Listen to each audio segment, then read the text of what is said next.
That's why I'm glad I got my team. I feel this, you understand? Let's toast to this. Let's take oath to this. In time, I've had some friends, but this is where life begins. Let's roll one for us. There's nothing left to discuss. This is where we should be. All of my crew with me. And it feels so good to trust. Cause no one can fuck with us. And as long as we keep this trust. Cause without you there is no us. This is love, real love, no lust. No one can fuck with us. And as long as we keep this trust. Cause without you there is no us. This is love, I've lived through a lot of cliques, a lot of teams, a lot of shit have been dragged out, have been crossed over. I live cream, my mate hit, so my teams are clean, they fucking with me. Heart feels some movement, Hebrews a nation. We kill it, we ain't just doing it, and we chemical with this blind shit. Stick together like an omelet, and my OGs on top of me. They say rain free, but properly. We keep it hot like potpourri, but stay low key like a hockey league. Stay cooking up sun like Paula Dean. On blast, can't no witness. Focus, we bout our business, and we killing niggas that witness it. The game fucked up, we fixing it. My team like a pack full of pixie sticks in living color, we living it. And after this right here, hey man, kill this shit. The whole world gon' feel this shit. Let's toast to this. Let's take oath to this. In time, I've had some friends, but this is where life begins. Let's roll one for us. There's nothing left to discuss. This is where we should be. All of my crew with me. And it feels so good to trust.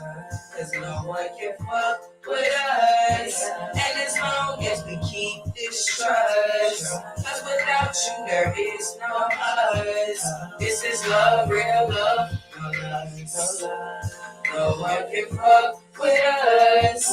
And as long as we keep this trust. Cause without you there is no us. This is love, real love. You are now rocking on Blast Radio Atlanta, home of the $5 spin, the #1 station for independent artists.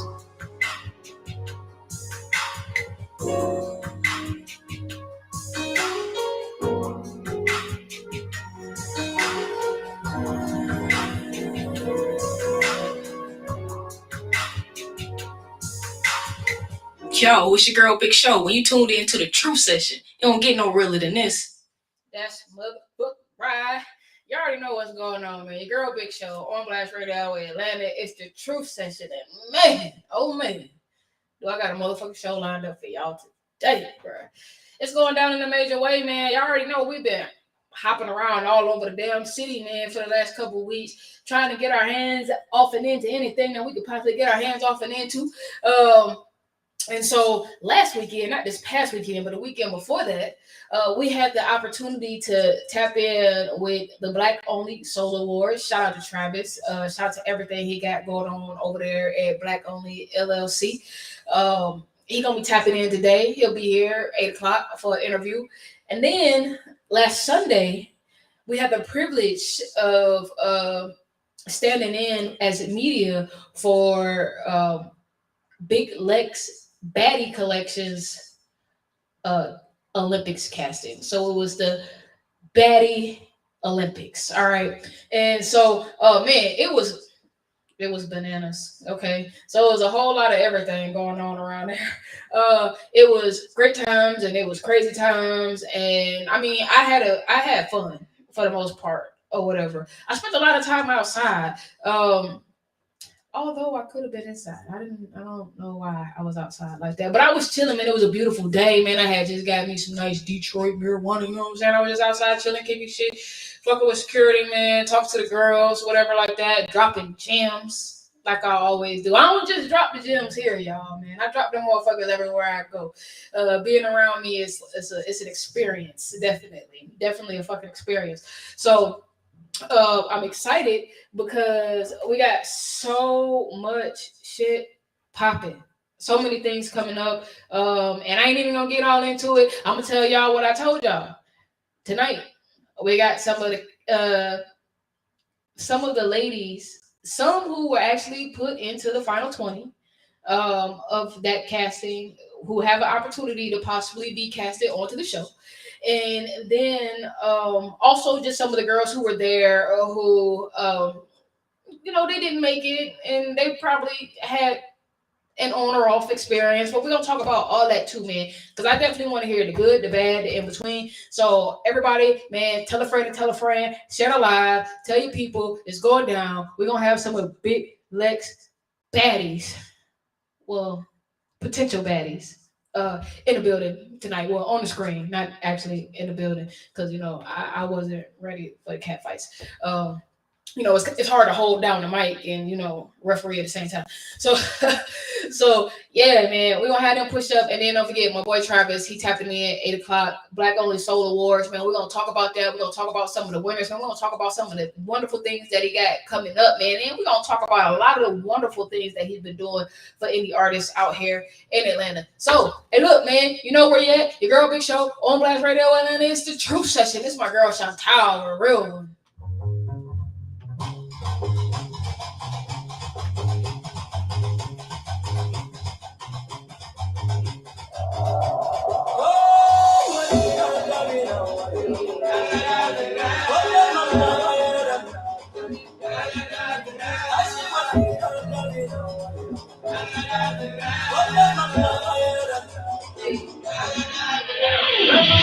Ain't no film, nothing got real, baby. They feelin' me. I was in the field, baby. Lap got real crazy. Almost couldn't feel crazy. Never ever will I let you haters get the best of me. Well, talk about an already give enough of me. Swear to God, pockets got so small, took the best of me. Had to whip it till my wrist was wrong to get the recipe. Far just to fly. Been waist deep in the fire, but I'm here, I'm alive. So you done came up on the real one.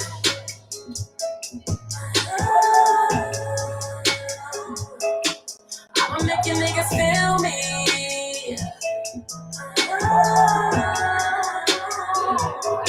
Swear this shit'll put your moments to the test. No happiness, trying to get my shit in check. Show my came up a real one. Show my came up a real one. Show they didn't see that your girls are diamond. We're better sweet, I'm just down the vibe on you. Y'all been asleep, shouldn't take your time on you. Force me to survive. For just to fly. Been waist deep in the fire, but I'm here, I'm alive. So you done came up on the real one.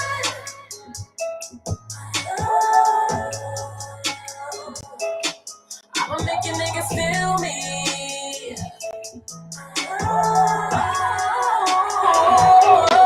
Swear this shit'll put your moments to the test.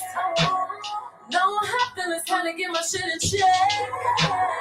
Show me came up a real one. Show me came up a real one.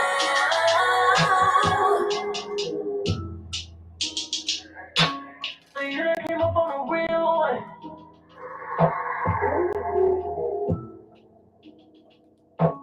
So you done came up on a real one. I was in the field, baby.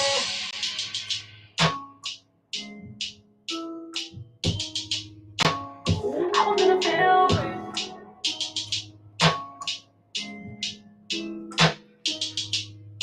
So you done came up on a real one. Been a minute.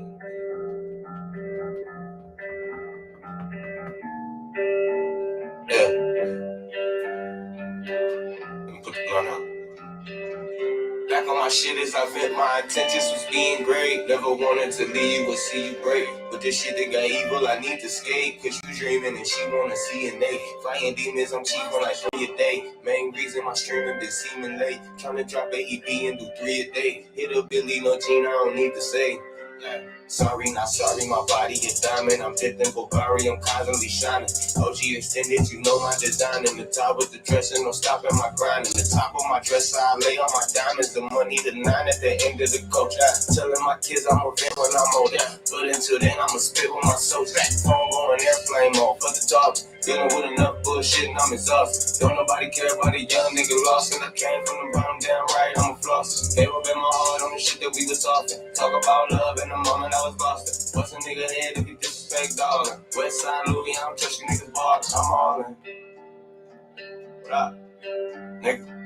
Going like a boss, I'ma do this shit my way. Money man playing while I'm pulling up the driveway. Recipe D, while I'm still playing Friday. Ratchet in the backseat, busting with me sideways. Money bag, ski mask, tell them all the crown page. I don't feel none of y'all, I say that shit in front of y'all. Moving so gothic, a product of profit. My shit is hot, I ain't feeling your logic. What if I give you that spot you can chase? I'm still on my shit, ain't nobody gonna stop him. This one little bro and the new shit I'm dropping. I'm shooting with Billy and all other projects. Lil' my dope 5 days, just pull up the slide with me. F on my critics, ain't no one gonna die with me.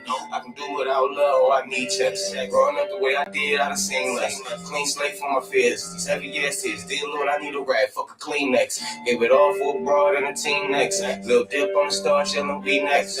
I'm just tryna bust a little something. I'ma hustle for the hundreds. Tell the folks they don't want it. Them game going with the dry like Tensu. No, I'm hella high, I've been blowing on Zensu. Top down for the takeoff, I spin through. Top down when I race off, I come in. Dream about meals, I'll build at a big. Still got bills, I'm a real nigga. No, I don't nobody feel with us. Kick me in the front door, I'm a field nigga. Go out like a boss, I'ma do this shit my way. Money man playing while I'm pulling up the driveway. Recipe D, while I'm still playing Friday. Ratchet in the backseat, busting with me sideways. Money bag, ski mask, tell them all the crown page. Ratchet in the backseat. Money bag, ski mask, tell them all the crown page. I don't feel none of y'all, I say that shit in front of y'all. Moving so gothic, a product of profit. My shit is hot, I ain't feeling your logic. I'm still on my shit, ain't nobody gonna stop me. Yo, it's your girl Big Show. When you tuned into the truth session, it don't get no realer than this. Yo, man, y'all know what the fuck going on, man. Your girl Big Show. Hey, look, y'all, man, I done tapped in with one of the hardest working women out of Philly, Jay Taylor. We got some. Wait, hold up. Give me a mic check real quick. Yeah. 1 2 1 2. You hear me? No? 1 2 no? 1 2 1 2. Maybe. No. Oh, it might be this one. There we go. Try that one time. 1 2 1 2. Hell yeah, that's the one. That's the one. That's the one. All right, look. So, man, one of the hardest working women out of Philly, Jay Taylor, in the building. So I hear, man, you been like just hitting state to state, pushing that single. Yeah, I'm trying to promote my new single. It's actually called Lick. Okay, we like Lick. You like it? Well, I ain't heard the song yet, but you know, man, the thought of it is, you know. Okay. Right. Of course, you know, it Of would course. take a lesbian to say they like Lick. Huh? Anyways, I'm here for it. Hey, look, we're gonna turn up. We definitely gonna get it played. But before we do that, I want you to tell everybody a little bit of something about you. I know we on a real tight schedule, so I really, really appreciate you sliding through with everything that you got going on top of everything that we got going on. So I want you to tell everybody, like, of course, where they can find you on your social media, where they can find the music, and then you can introduce your track. I'm gonna go ahead and lay that thing down. Yeah, so my name is Jay Taylor. I'm on all major streaming platforms. You can find me on Instagram and Twitter at the Jay Taylor, TheJadetaylor. So Jay, what got you into music? Well, I actually been doing music for a while now, like the last 10 years, but I really started taking it seriously after college. Okay. Word. So before we go into the track, tell me like what's like your style? What would you describe it as? Well, I make music for bougie bad bitches. Okay. I guess you could say it's more of like empowering women and things like that, but I make music for bad bitches. Okay. So look, hey, you came on the right show because man, we gonna have some of them Big Lex Baddies up on this thing tonight, man. Okay. And I hear they a bunch of bad bitches, okay? So let's go ahead, man. We're gonna get this single out to y'all, man, on Blast Radio Atlanta. Brings y'all Jay Taylor Lick.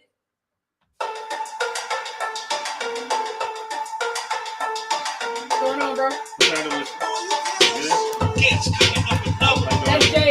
I'm a bushy little bitch with status. I didn't have to say You gon' fall in love when I'm back. Cute, cute, little butt, don't stop it. If you eat the pussy right, you can have it. Lick.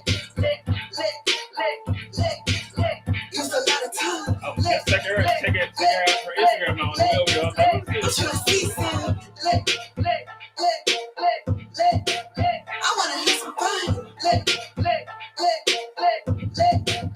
Can you make me come? Skinny little bitch, he love it. Bad little bitch, I bust it. Got a feeling in my stomach. And kiss me when I'm coming. Rich nigga, I can bucket. I love it when he's stunting. He gotta buy me something. He broke, he don't get nothing. I'm a bougie little bitch with status. You gon' fall in love when I back it. Cute little butt, gonna slap it. If you eat the pussy right, you can have it. Lick. Use a lot of time. Lick. I'm trying to get some of your therapy and shit. I wanna have some fun. I was like, Can you make it cute? They can't really see me. Little brother wanna meet me. Little sis wanna beat me. Your man wanna please me. He buy me Gucci. We make a movie. He love his Gucci. Don't wanna lose me, yo. I'm a bougie little bitch with status. You gon' fall in love when I back it. Cute little butt, gonna slap it. If you eat the pussy right, you can have it. you are now rocking with On Blast Radio Atlanta, home with a $5 spin and your #1 station for independent artists. If you eat the pussy right, you can have it. You can have it. Okay. Okay. Hey, yes. there it is. Know what I'm talking about. I You know? mean, That's how you get it, bro. That's how you lock them down, right there, bro. Right there. You know what I'm saying? that's what She it just is. That's taught what you it some- is. Taught you some game Yeah. right there, bro.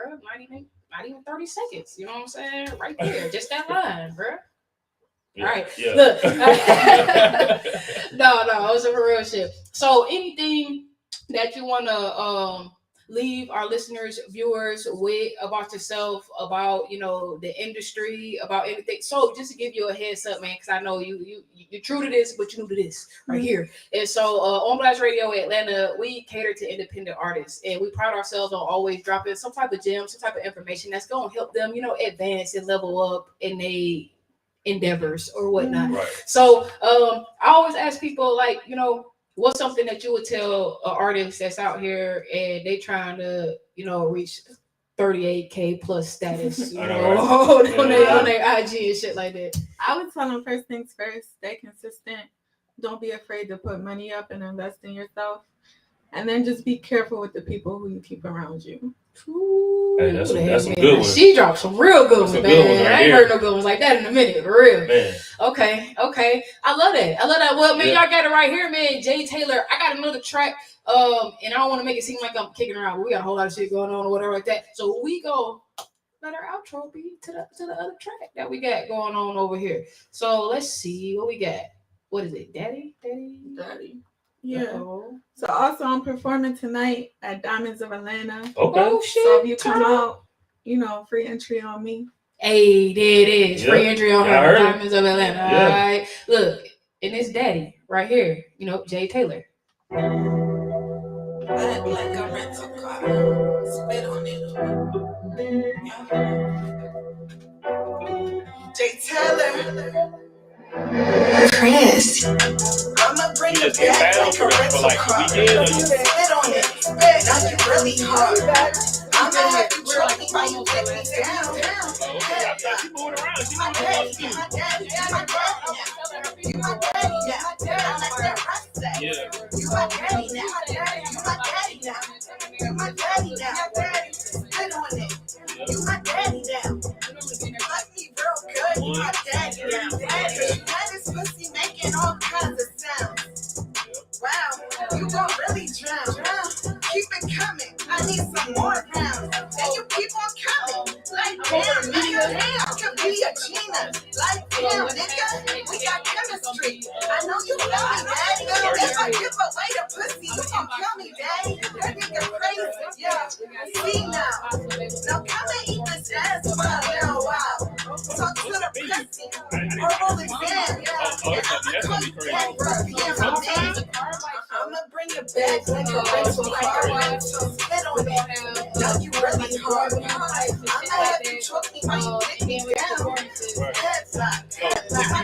bonfire, it's like a whole compound. So it's one way in, one way out. But it's the compound is huge. They got a big ass warehouse. It's great. Yeah, it's a big ass warehouse. Yeah.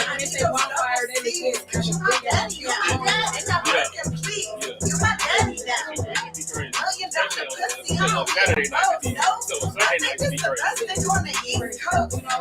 I'ma show you why I'm the go. Be the real best thing on that dick. Watch me drop it out there. I'm coming to the neck. Don't you stop it. This sex is mental. We really sick. Need some help. Psychiatrist. Make a mess. You know I'm loving all that nasty shit. I love it. And I can't get enough of that daddy dick. Well, I'm around with her too. Yeah. But no, she don't make the song about love. The singer chick, you know what I'm saying? Why can't I ever right? It's crazy. That's bananas, man. Yo, it's your girl Big Show. When you tuned into the truth session, it don't get no realer than this. It don't get no motherfucker real than this. And it's the real shit that I'm gonna tell y'all today, man. Carry y'all ass over to whatever streaming platform. Make sure y'all look for Jay Taylor and play that goddamn lick. I like that one. Daddy was lit too. So hey, look, man, y'all make sure y'all fuck with her campaign. Look, I told y'all, man, clearly one of the hardest women working in Philly. She done brought her ass all the way down here to the A, you know what I'm saying? And moving around, and she done came through to the #1 spot in the city. I just want to say, you know what I'm saying? We done came a long way. We got some, you know what I'm saying? The stuff we got coming up, we moving forward. We don't, man. Hey, we coming up. We make sure what you do. You know, man, 2 years fast in the game, too. it's time. You know? Yeah, it's our time. It's our time. You know, we're trying to get to them 10 years. Right. Like, you know? Sure. For real. So look, Jay, man, I definitely want to thank you for coming out and hanging with us. You're welcome to chill for a little bit if you want to do. I appreciate the Southern hospitality. Yeah. Hey, man, this is what we do. I will offer you a drink, but I didn't stop and get drinks today, man. We normally have some alcoholic beverages. I have like a little bar. Have a whole bottle and shit like that, but look, not man, today. Yeah, we've been moving around too much. We had time to go stop at the liquor store. I can't fucking be still, bro. I'm trying for a little bit. Hell yeah. So look, man, I'm gonna hit y'all off with a little bit of music. Y'all already know we got some of them baddies tapping in at 7:30. It's about to be crazy. It is. I'm ready to hear what they got to say. I mean, look, well, see, this is the best part about it. So I was there. So a lot of the stuff I'll kind of be able to say like, hey, nay, that's kind of how it was. That's how we know it wasn't. I didn't stay inside very long because I didn't like the atmosphere, the energy on the inside. You know what I'm saying? I wasn't there, man. I still seen the shit on Instagram. The shit on Instagram was crazy. But you know what? The stuff on Instagram showed me, like, real life, it's always two sides to a story. Right. You know what I'm saying? So it's what you see and it's what really happened. And well, it's three sides because, you know, it's each person's side and then it's what the fuck really happened. You know what I'm saying? So, I mean, a lot of the things that I saw, yay and nay. It was kind of like whatever. It did definitely help me see both sides of the coin though, because I'm like, man, and you got to think, man, when you have huge productions like that, it's gonna be some type of shit. What was it like? 400 girls? It was at least 400 girls all out in one there. place. So, and it was probably 400 girls and it was probably like 10 security. Kind of hot, you know. Man, it was fucking 80 degrees outside, man. They was out there naked. You know what I'm saying? When I say they barely had on nothing, some of them just had on pasties. You know what I'm saying? Like legit. It was. I mean, you sound like my brother. That's what I said. Man, next time you have things going on like this, you gotta make sure you call me. I know, right? But yeah, I mean, you hear, like you said before, you said the good, the bad, and the ugly. I want to hear the ugly. You know what I'm saying? And then I heard comments about how the whole contest was ran and how they eliminated people and all this other stuff too. I want to hear it all. Yeah. You know, because I don't want to make it seem like it was just a bad situation. And then I got a couple things that I want to say too, because you got to be careful the type of situation that you even put yourself into. You know what I'm saying? Like when you sit and you think back, so all them girls, I'm sure that I had never seen the Baddie Collection. Me either. I've never seen the show, so I'm not familiar, right, or whatnot. And so, but the one thing that I know about reality TV and a bunch of women being in one place together. You know what I'm saying? It's a setup for all type of things to happen. You know what I'm saying? Right. So, and that's just in a house with 10 girls. Bro, we in a fucking studio with 400. You know what I'm saying? So the premise, all those girls trying to get that one slot for how much? Okay, no. Okay, so all the girls came down there for an opportunity to win $5,000. Yes, so one person was supposed to win $5,000, and I'm only saying was supposed to because I don't know whether she got the $5,000 or not. And so you know, it was supposed to be a $5,000 prize, and then there was 20 girls who would be moving forward to the next level with the opportunity to possibly be casted into the second season of the show. I don't know how many slots it was for the casting, but what I do know is, you know, so I was outside ear hustling and also kind of talking to one of the production people or whatever, and she said, you know, man, out of them 400 girls, really they need like 10. Right. If that many. You know what I'm saying? And so you got to think about it. All these women, they came down here this day. They came down there so that, you know, they have an opportunity to win some money, some exposure. And so for some exposure and to be and for a possibility to win a slot on the show or whatever. It's crazy to me that you hear stories of some of those girls spending their last little bit of bread to get down here, and they had no way to get back. Look, man, they was coming from all over. Some old Super Bowl stripper party type shit. Man, okay, so look, man. Now let me tell you something. You got to know what you get into. No, man, you know what I'm saying? Okay, so let me tell you. So first off, what did they tell these girls? Fucking stupidity in that. Okay, so look, man, and I ain't even trying to be funny, but you already know how we do it. It's the truth session, so I gotta keep the shit real. Yeah. You know what I'm saying? If you came down here from a whole nother state with your last for an opportunity to win money on a show that had 400 other girls there, only one person was winning the money. So that was stupid anyway. That was dumb as fuck. For you to come down here with your last little bit of money for one slot. You know what I'm saying? It wasn't no teeter down of giving away money or no shit. Like it was one slot for $5,000. So I almost said bitch. Look, you just did. I mean, I almost did. I didn't say it. I just said I almost did because it's just bro, I'm baffled at this shit. When you brought your ass down here with no money, thinking that you was gonna win this $5,000 and that's how you was gonna get home, something the fuck wrong with you. All right. So not only she must have thought she was gonna be sucking and fucking for a way home or something, bro. She needed to have a backup plan. You know what I'm saying? Because ain't no way in the fuck. Like, man, girls, they was out there crying. They was like, oh man, I spent my last this or my last that. Like, you know what I'm saying? I didn't pay my rent type shit. Like, shit was crazy, man. They was out there. They was mad, man. When I tell you they was throwing fits and fucking throwing. I said tables, but they weren't throwing tables. They were throwing trash cans and shit like that. One bitch like, man, I'm just about to start walking up on bitches, fine, you know, bitches. You know what I'm saying? Like, but the thing is, like, so if she crying, what did they tell these girls? You know what I'm saying? When they was, you know, initially, what did they tell them? Like, they probably didn't know there was gonna be 400 girls. They just coming. You know what I'm saying? They just inviting folks. It is a casting call for a TV show in Atlanta. Crazy.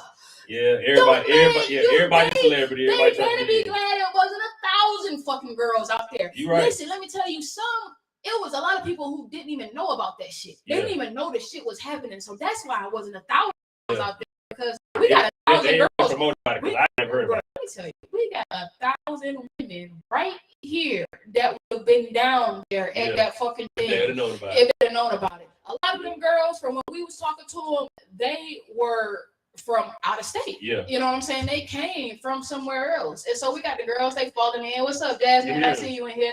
We're going to be pulling them in. So, I mean, I guess it'd be good to go ahead and start bringing people in, actually, because that way everybody kind of get an opportunity to talk. Jasmine, what's going on? Uh-oh. Can you hear me? Uh-oh, no, I can't hear you. You got some technical difficulties. Bruh, you know what? We had the technical difficulties the last time. I ain't got time for that shit. We can't hear you. I can't hear you, Jasmine. I can't hear you. And I know it worked. It wasn't us the last time. It was somebody else. So check your mic. Make sure your mic is pushed on the bottom. You say your mic is pushed? Yeah, leave out. Come back in. Come back here. All right. So look. So like I said, man, it was crazy because they down there and no, still no. Yeah, she went out. No, she went all the way out this time. Okay. So look, man, what's crazy is because they down there and to me, you know what the hell is going on. Like, bruh, if you watch reality TV, yeah, you know what's going on. And look, again, I didn't even see the show. Can y'all hear me? Yes. Awesome. Okay. All right, so we were just kind of freely speaking about some of the things that we saw online, as well as some, because I was down there, some of the things that I saw while I was down there. And so Jason was just explaining how a lot of the girls came down here with like they last, Yeah, like I heard girls speak on it personally, talking about they slept in cars, talking about they had people drop them off. I heard stories about girls that hadn't eaten since yesterday, which whether it had been nerves or, wanted to order food, I honestly feel like that's why a lot of people were so angry. Because at the end of the day, when you got money, you can get what you need. For real. So, shit. For real. Damn, it goes deep. That's deeper than rap. So look, so this what had me fucked up. And this is why I spend a lot of time outside talking to some of them girls.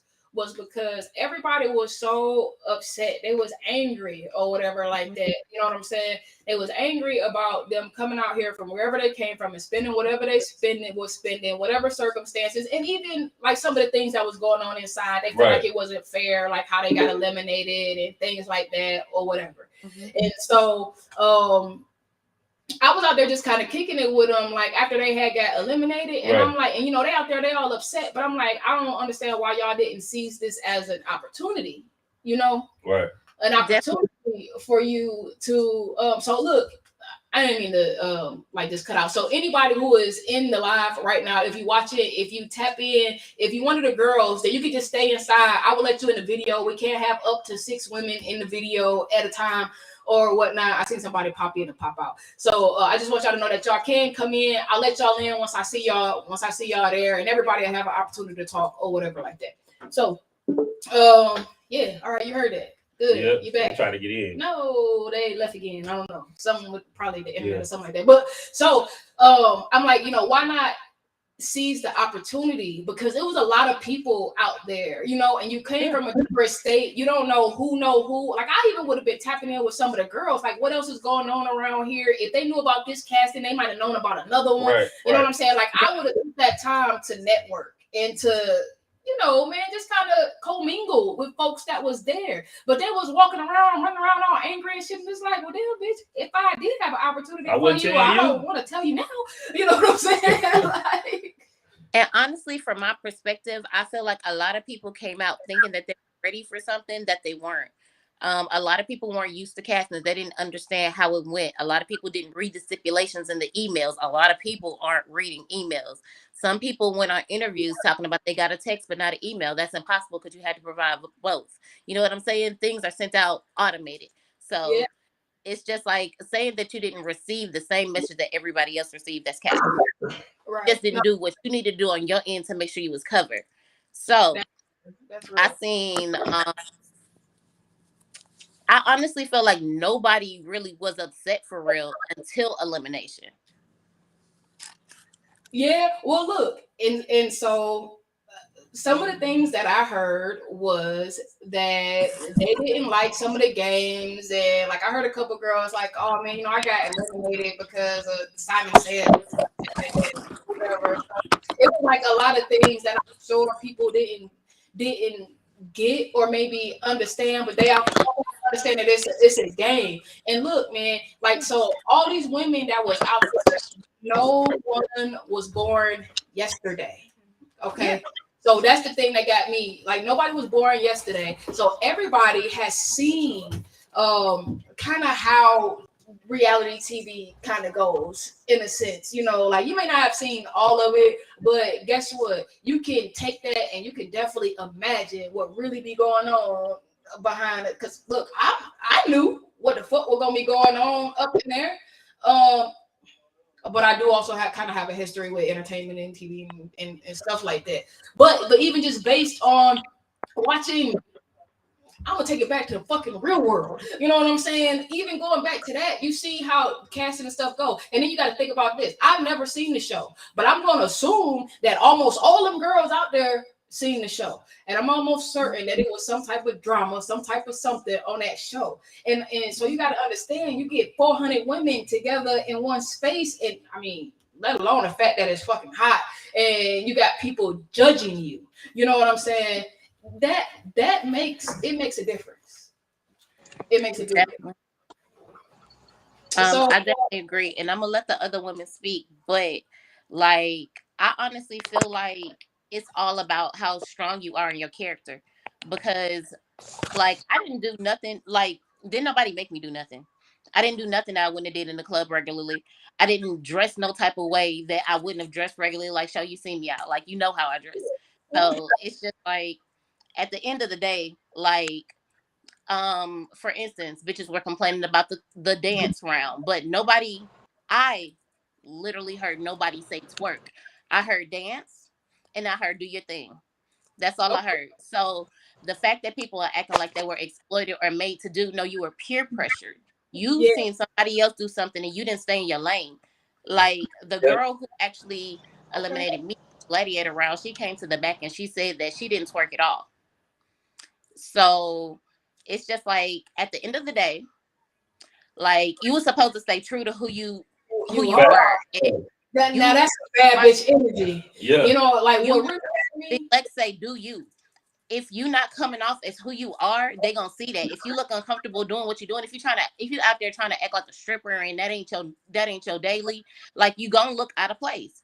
Like if you a ratchet hoe, get out there, be a ratchet hoe, do your thing. But if you bring the energy, like then they gonna see that. I behaved as me and I got through as far as I got through. And like some people might not have liked the fact that I networked my way through. But at the end of the day, like I came out there and I didn't say, oh, I'm Jasmine, I'm bad bitch. I'm here to beat all these other bitches. Because there was a lot of beautiful bitches. There was a lot of bitches that deserved to be there. It was a lot of unprepared bitches as well. But at the end of the day, I commended everybody for coming out and feeling like they had the gumption or the sauce to get to wherever they wanted to go. So it was just really a thing of attitude, a thing of mindset, and a thing of preparation. And I feel like that's what a lot of bitches lack. But you other ladies can speak. Go ahead. I feel that. I feel that. Hell yeah. All right. So wait, we had I don't remember who came in first, but whoever want to go first can speak. I'll let y'all decide. Well, she popped out, so I guess it's on you, Michaela. Yeah. Michaela. Yeah. All right.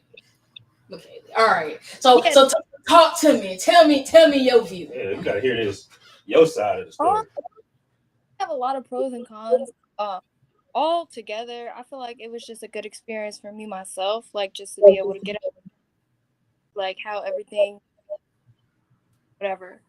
As far as like, I know girls were mad just because they no food or no water or whatever, but I messaged Ariel before like everything started and asked her like, is there gonna be food and drinks provided? You know, like such questions like that. And she told me like drinks, yes, drinks and snack provided. She never told me that providing food for us. So I feel like all the women should have known, like to a certain extent, like you have to bring, you know, some type of food or beverage for yourself. Just because like nobody knew what the fuck to expect. So, I mean, and shit, they was giving us drinks as long as we asked for them. I mean, I went food and stuff just because. Yeah. I don't really that. My room personally got. You kind of cutting in and out like periodically. Yeah, I mean the overall it was cool, but I felt like there was some instances where girls got to go back in off of talking or you know paying. Some people were paying security. You know, some girls were sneaking back in for the matter. But that was the only thing that I felt like fairly to get a fair chance, as well as I feel like the girls felt that way too. At the end of the day, everybody just wanted a fair fucking chance. If I knew personally, if I knew that was the way that they was gonna rock from the jump, I probably would have not went. But I mean, at the same time, I don't know, because one, I was going for exposure. I was Right. worried about me, worried about somebody else. At the end of the day, I went and had a good ass time. But like I said again, there was pros and cons to everything that happened. Yes, me as well as probably a lot of other females wish Lex would have been there from the jump. Things probably would have went a lot differently, you know, et cetera, et cetera. It was a competition. Right. No, I mean, at the end of the day, that's exactly what it was. And I mean, you got to think. What really had me fucked up is you got won $5,000. It's only one. It's one $5,000 winner. You know what I'm saying? And everybody was upset that they didn't win. It was like 400 of y'all out there. You know what I'm saying? And it was just like, so I was just like, damn, that's crazy. And again, like I was explaining to Jasmine, it just kind of fucked me up that people didn't take the time to really seize the opportunity to network with other people. It was opportunities out there. Every camera person that was in there. So look, one of them camera people that was in there was Boosie's cameraman. How I know? Because he hit us up the next day and we went to that Boosie video shoot, whatever, like that. You know what I'm saying? So it was people in there that was somebody. Yeah. That people, like, in a sense, I would say, like, kind of overlooked or it was overshadowed because they were too focused on all the rah-rah and all that other stuff or whatever like that. And listen to me, man. And I know, don't get me wrong, man. Y'all might want to shoot the messenger because I know that common sense ain't common for real. But god damn, man, common sense would tell you if you're going to a casting, you know this shit gonna be all day. You know it's gonna be a bunch of people out there. You know it's hot. You know what I'm saying? Like that tell you right there. Bring water, bring whatever, bring however, whatever the fuck. At the point that you got there and you seen all them girls lined up, it's like, oh shit. Well, guess what? I'm probably gonna be at the end of the line anyway. Where's the gas station? I know, right? You know what I'm saying? Like, I mean, like to me, some shit was just common sense. It was people out there that was just standing around there looking crazy. I talked to one girl, she was talking about she was hungry. I said, well, why don't you just order something? You know what I'm saying? But she had money though. Okay, she had money when I said it. She was like, oh, why I didn't think of that? You know what I'm saying? She called somebody, but she was from here. So she didn't hit somebody up like, hey, look, man, order me whatever. However, But that's my thing. It's like, bruh, common sense. The sun got their brains cooked out there. That's what it was. Nah, I wouldn't doubt that because it was hot. It was hot and it was a lot going on. You know what I'm saying? It was a lot going on amongst them. It was a lot going on as far as getting organized to get you in and out and around of everything that was going on, the interviews, all that. You know what I'm saying? It was a lot, and especially for somebody who is not experienced in it. So I can understand that. But at the same time, look, man, if you watch television, if you have ever seen any reality TV show on TV, period, it gives you then you kind of know what's going on. And you got to think about this. Okay, it was the bad bitch Olympics, baddies Olympics. Most of them girls was out there, man. They was like half dressed, it was something that was clothed. It was. Yeah. But a lot of them was out there. They was half naked, half whatever, and then had the nerve to come outside like somebody exploited them. You know what I'm saying? But no, baby, you exploited yourself when you came outside like that. Yeah, you outside of what you know, outside of your own comfort or whatever like that. Now let me tell you, somebody who used to that wouldn't feel exploited or wouldn't feel no type of way. But like what you allow is that's how they shine. That's what they do. It is for real. Voodoo, the Vixen. Let's get your input. I'm sorry, I was running my mouth. The Voodoo, I don't got no volume on you. So this is what I need you to do. I need you to make sure that your button is pushed on the bottom where you see the mic. And if it is, then you just need to leave out and come back in, and it should work. It worked for Jasmine. So but so some of the things that I was out there telling them women, I'm like, look, bro, y'all came out here, you half naked, you know what I'm saying, just showing every fucking thing or whatever. Voodoo, you with me? She popped out, didn't she? Oh man, no. Your mic still not working. I can't hear you. So yeah, they out there, bro, and they showing everything. They coming out there with these attitudes. Like one of the girls, man, like she was really just acting crazy, running around, yelling, screaming, throwing through the fucking trash can and shit like that. When the girls that was out there, they were fighting or whatever. And so I want Voodoo to tell me like her overall experience, and then I'm gonna go into some of the hearsay and some of the things that we kind of saw from the social media stuff. Aftermath. Yeah, absolutely. Am I coming in good now? Yes, perfect. Loud and clear. Good. Like, first off, I saw that a lot of girls did not do really good pre-planning. You never leave your city without having a backup plan, and that's on period. Like, I have epilepsy. I am the girl that had a seizure whose Instagram is calling fucking seizure girl. That's not my name. My name is Big Voodoo. I'm from Savannah. With this experience, I learned a lot. I learned how strong I can be, how patient I can be, and how much planning and organization is fundamental. Like, you can't just expect because you feel like your ego says I'm the baddest bitch, I'm going home with all the, with the money. And a lot of girls, they came down there from 14 hours away, different fucking states, with no good plan. Like, they were banking on winning that. There's no way in hell. And I only live like 3 hours from Atlanta. So yeah, there wasn't no way in hell I was fit to come all the way there empty-handed. I made sure that I had an Airbnb for myself and my crew. I networked as much as possible. And I did what I needed to do. As far as girls getting kicked out, my father always says, never put yourself in a position to want to fight a man. Because once they hit your ass back, it is what it is. Now, I understand chicks got upset. Somebody's phone went missing. I wasn't there for any of that. I had a seizure like early on in the day, and I left, and then I came back. But then when I did come back, like, everybody showed love. So the problems that some girls had with security, me and my crew didn't have that. And as a matter of fact, when we returned, they escorted us inside. I paid for VIP tickets for me, my publicist, and my sister. Like, I had a game plan. Like, even if I didn't get picked, my thing was exposure, network, exchange numbers, get to know people, put myself out there as much as possible. Absolutely. And that was just on go for me. That was the move. I came in there with good energy. I met a lot of girls. I was the girl selling the COVID testing line. I get that inbox a lot.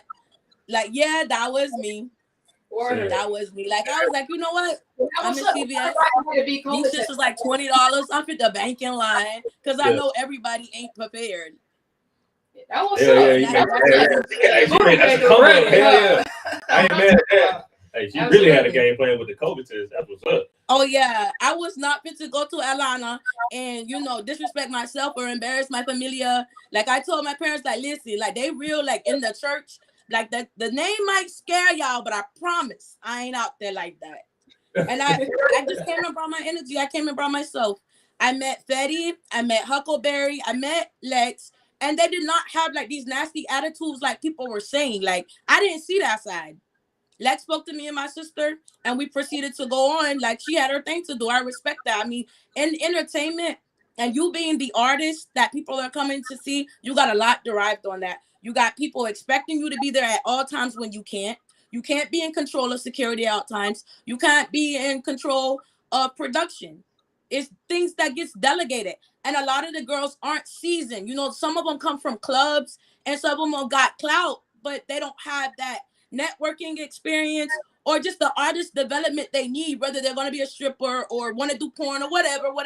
Like, if you went out there and you did a bunch of lavacious, loose shit, and now you getting backlash from it, I feel like the only person you should be mad at is yourself. Especially if you went capping, talking about you just knew you was going home with the bread and didn't get picked.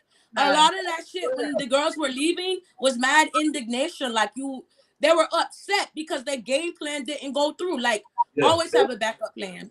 And to be honest, I wasn't worried about the fucking prize money. I host on Airbnb. Okay, I came down there with more than 5 bands on me. Like, I didn't know if I was gonna get in a fight and need bail money or what, because I'm Dominican and I don't play that extra shit. I give everybody respect, and I will never overstep my boundaries, but I won't let nobody play with me either.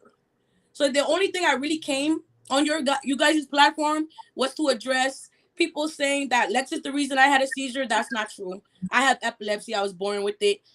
Sometimes I get warnings, sometimes I don't. It's just something that happened. As far as other girls saying we were abused, I don't know who the fuck is we, because I wasn't abused by anybody. I got common sense. Anytime I felt like it was too overwhelming, I'm going the fuck home. 100. And that's just that.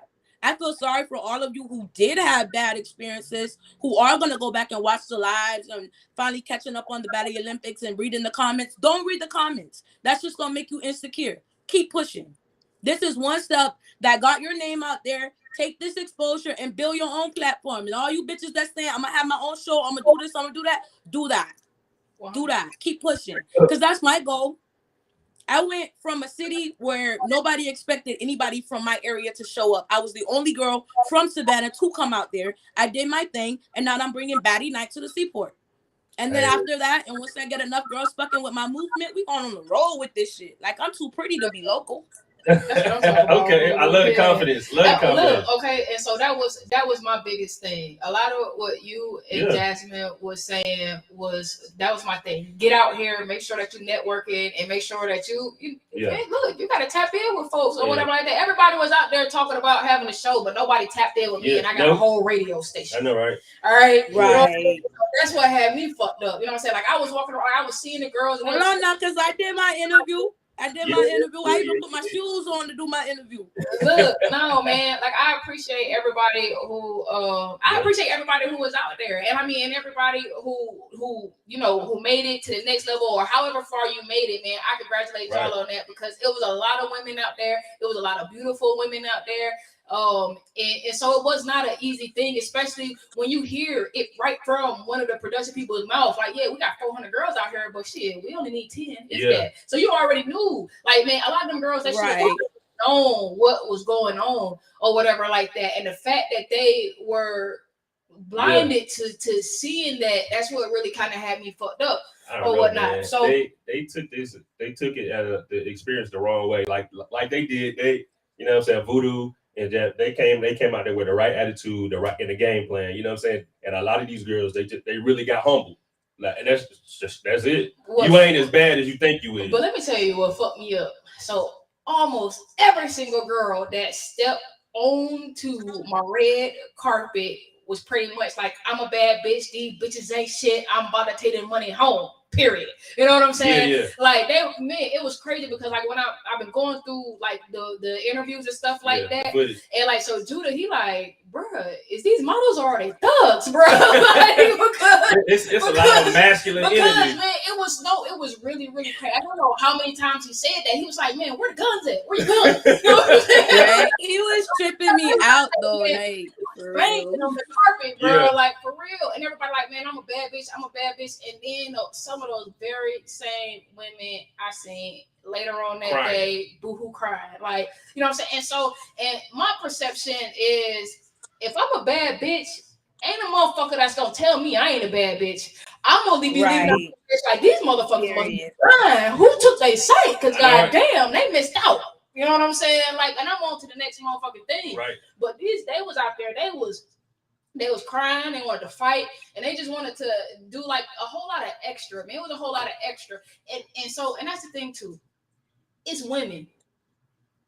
Right. That's the thing I hate the most, is the fact that they tear each other down, but then the same ones standing in line by each other. And I was just like, oh, for real? That's how y'all rocking? Cool. I'm gonna stay over here and mind my business. Like 10, 20 of y'all bad bitches could have banded together and created a movement and be moving around this motherfucker. You know what I'm saying? But nobody even had that type of thought or mindset at the time to even try to connect to do or to do whatever or however. And so that's what kind of sucks. Now, what I want to get down to, I got 5 minutes for us to talk, and then we coming back with y'all at 8:30. I got another interview that I got to do at 8. But so the one thing that I want to discuss is the video that I see of them, the security. It was the girls at security was like, they was kind of manhandling one of them girls in the back or whatever. They was saying like, security jumped me or something. Was after that one fight broke out in about an infinity wall? I think that. I don't know where they was. It was a glass. It was a window behind. Okay. I don't know. I think Like, was there's been so many versions of this story. I don't know. Yeah. I don't speak on nothing I wasn't there for. no, I feel didn't see it. Now, if I'm not mistaken, now correct me if I'm wrong, but if I'm not mistaken, I believe that's when the girl was eliminated and she was saying that she couldn't find her phone or her bag or something of that sort. Security Yeah, that's what I heard. and asked her to leave because I was standing outside smoking with my girl at the time. So I was seeing all of it through the window that her cousin was recording it. And she was like, nah, that's my cousin. Keep recording. So I believe it was her cousin that released the video or something to that effect. Okay. But they were asking her to leave and she was turning up on them because her shit was missing. But you're around hundreds of girls you don't know. Hey, now like if you got an iPhone, do find my iPhone. I hope you had Apple Care. Like that's what she was doing. She was outside talking about it's like she was trying to find it. I saw her. She came by the table or whatever. But so what got me? So look, y'all. I used to be in a motorcycle club, right? Mm-hmm. And so like our thing is if you get out of hand, so we only gonna ask you once. Like, and that's really how it was. Yeah. We only gonna ask you once. We're gonna ask you nicely, but we're gonna ask you once. Exactly. You gotta and I really feel like that's what people were failing to realize. They were paid to act that way and handle you that way if you handled them that way. Like, yep. Yeah. And at the end of the day, they had a job to do. They still had a production to put on. Yep. Look, I'm telling you. And if I was Lex, I would have had me some big ass security to put a hole in the headlock too. Like, no, I'm out here getting money. I ain't coming for that. That's real. So I don't, like I said, I don't know how many people I done dragged up out of the club because that's the thing. Look, right. if you going against protocol, right. then guess what? We already know what's what and how things are going to go down. So my whole thing is it's always two sides to a story, and that's the most important thing that I want the world to hear. Right. It's always it's three sides to the story because it's they side, and the motherfucking truth. All right. So look, but the one thing that I know just about from being in the industry and being in that type of environment, look, man, we got one job to do, and that's to make sure that this production go off without a hitch. Mm-hmm. We can't have no issues with this. So any person that's coming in between what the fuck that got going on, then we're gonna have to escort their ass out of here. And guess what? If you wanna act like you ain't trying to leave, well, guess what? Yes, y'all. Yeah. Okay. I mean, they let one person get away with that, then it's gonna be. Then it's gonna be mayhem, and everybody gonna be thinking they can run in Boston security or whatever like that, and that's not it. But it's all about how you carry yourself too, because not one time, like. Honestly, if you act like a lady the entire way through, I never left the outside of the building. Didn't nobody know me. I didn't have no connections, no none of that. At the end of the day, I behaved myself like I got some sense. So therefore, nobody mishandled me at all because I'm a grown woman about mine. Not saying that lady wasn't a grown woman about hers, but she was a little aggressive. At the end of the day, if you're coming off aggressive and loud and you disrespecting the production, they're going to handle you. Keep that same energy. So I'm sorry to her getting her phone lost XYZ, but if she would have handled it a little differently, I'm sure it wouldn't have went down that way. And it was just like at the end of the day, like I said, even once I got eliminated, all it took was a question. Like, I got eliminated, my girl in VIP, can I go? The answer was yes. That was it. Like from there, I still enjoy the show. I never touched the outside of the building, period, till I wanted to. Like, I was never put out the building, and it's really all about, it's like some of the girls, they acting like victims, but y'all was having so much fun before y'all got eliminated.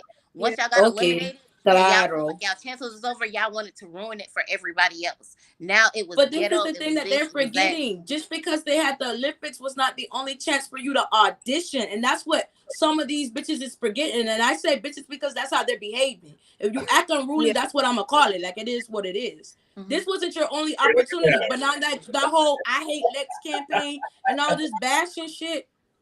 That shit crazy. It is crazy. It's corny. And Lex did not host the show. To dispel that rumor, Lex was not the host. K Sway was the host. Kilo Sway. That was the host. Lex was not supposed to be there until performance time. Like, it always said that on the flyer. Hosted by K Sway. And of course, it's Big Lex's Baddie Collection, but at the end of the day, that don't mean she need to be there from morning to the night when she still got to perform. Like, people don't think all the way think things all the way through, or like a business mindset. For real. Right. So look, y'all.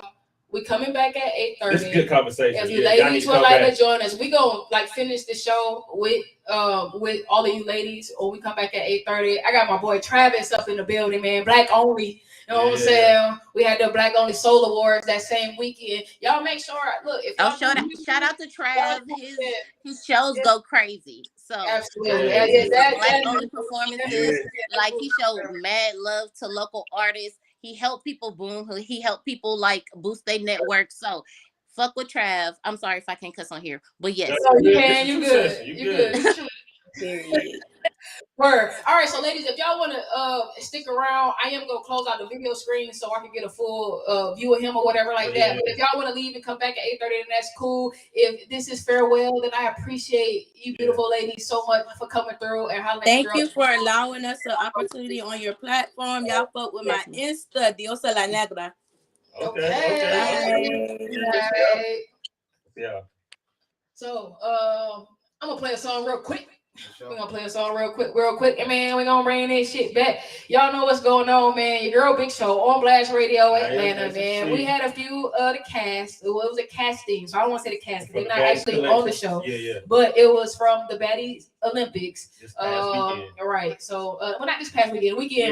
Weekend before this past. And so look, man, y'all already know it was a whole lot of hoopla. It was a whole lot of craziness that they were talking about surrounding this whole event. And so, I mean, I just wanted to take some time to clarify a few things. And I wanted to talk to some of the girls to see if they really felt like, you know, man, what they have been saying. They have been saying, like, man, and they made these folks. They cleared up quite a few things, actually. And so I appreciate that. I'm going to play, of course, from Frankie Lou. Y'all know what's going on. Look, man, this is Frankie Lou. It's called Real Love. Real Love. Come on over and have a seat, bro. Feel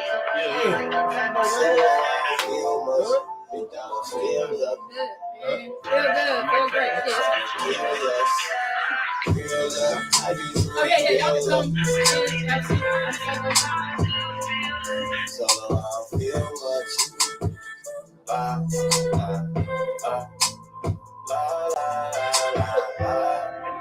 I get you on it, but I've been hurt too. I tell you we not perfect. You tell me I don't deserve you. And that's what hurts. You got some good stuff when I improve. I'm nothing but worth it. So what's your first move? Even ain't no option. I'm tired of you. So what's next? So when I die, you pull out anytime. If you wanna set, don't let it slide. Big time for you, cause you blessed. I fell aside and you don't love me as much as you won't confess. Real talk is unfortunate. I fuck around and go to war with it. Still blazing and I'm going places. I can lace you digits in the coordinates. This for anyone that had a drink of water. I give you my all in this. She calling me cautious and falling. I'm like, oh Lord, is this real love? How you truly feel love? I'm just trying to feel love. It's hit like a steel glove. Solo, I don't feel much. I'm still loving around the real girls. They trying to kill us. I ain't trying to build up, I'm just trying to feel up. This hit like a steel glove, so I don't feel much. Maybe when I'm still up, feel around the real girls. They just trying to kill us. Tell me, do you feel it? Crazy how we searching all our lives for a feeling. Do you think about me when you staring at the ceiling? Used to be my fire, now I'm better, I'm freezing. It's so much better. Bitch, give me back my sweater. Know my trash is treasure. Cold be his forever. Candy so me better. She went who that never. Take my alpha meal. Yeah, it's no, I'm making a mess of my letter. We made our dream realize what I like to back when I met it. Frankie Lou. You think that you said, but that story better. So we short, right? Tell me how you feel. When I'm deep inside, when you still feel it. And we kiss you now. Close your eyes and just feel it. We know hurt inside, but tonight we gon' heal it. I ain't tryna build up, I'm just tryna feel up. This hit like a steel glove, so I don't feel much. Been down and I'm still up, been around the real thugs, they just tryna kill us. My final shot before I leave, we say ain't my blessings. Patience niggas that'll watch you bleed. That you really think is your brethren. I done gained more from a broken heart than a lifetime in your presence. The right now, it's the right time for a right around. I gotta test it. Hey, follow me deep in the history. I gotta give for the game and the history. Taking the shit on them niggas you with. The bitches and buses and whoever sent me. Man, I've been on the whole game, man. I gotta get the rest. Roll with me, great though. Show them, man. Like I'm straight out. Never slack on fashion. You rap for the best with action. I slide tracks on passion. My Mac would crash. Ain't for running away. Everybody somewhere I'm crashing. I'm just put on the head for the track. Spread out those trash. Man, I told you I need to rest after the award show. That shit was crazy. I still ain't really been getting no rest. You know what I mean? Still Same with us. Like since the beginning of the middle of last month, we've been on go. That's all my shit. Coming out to Pals, and leaving Pals and going on fire. Shit.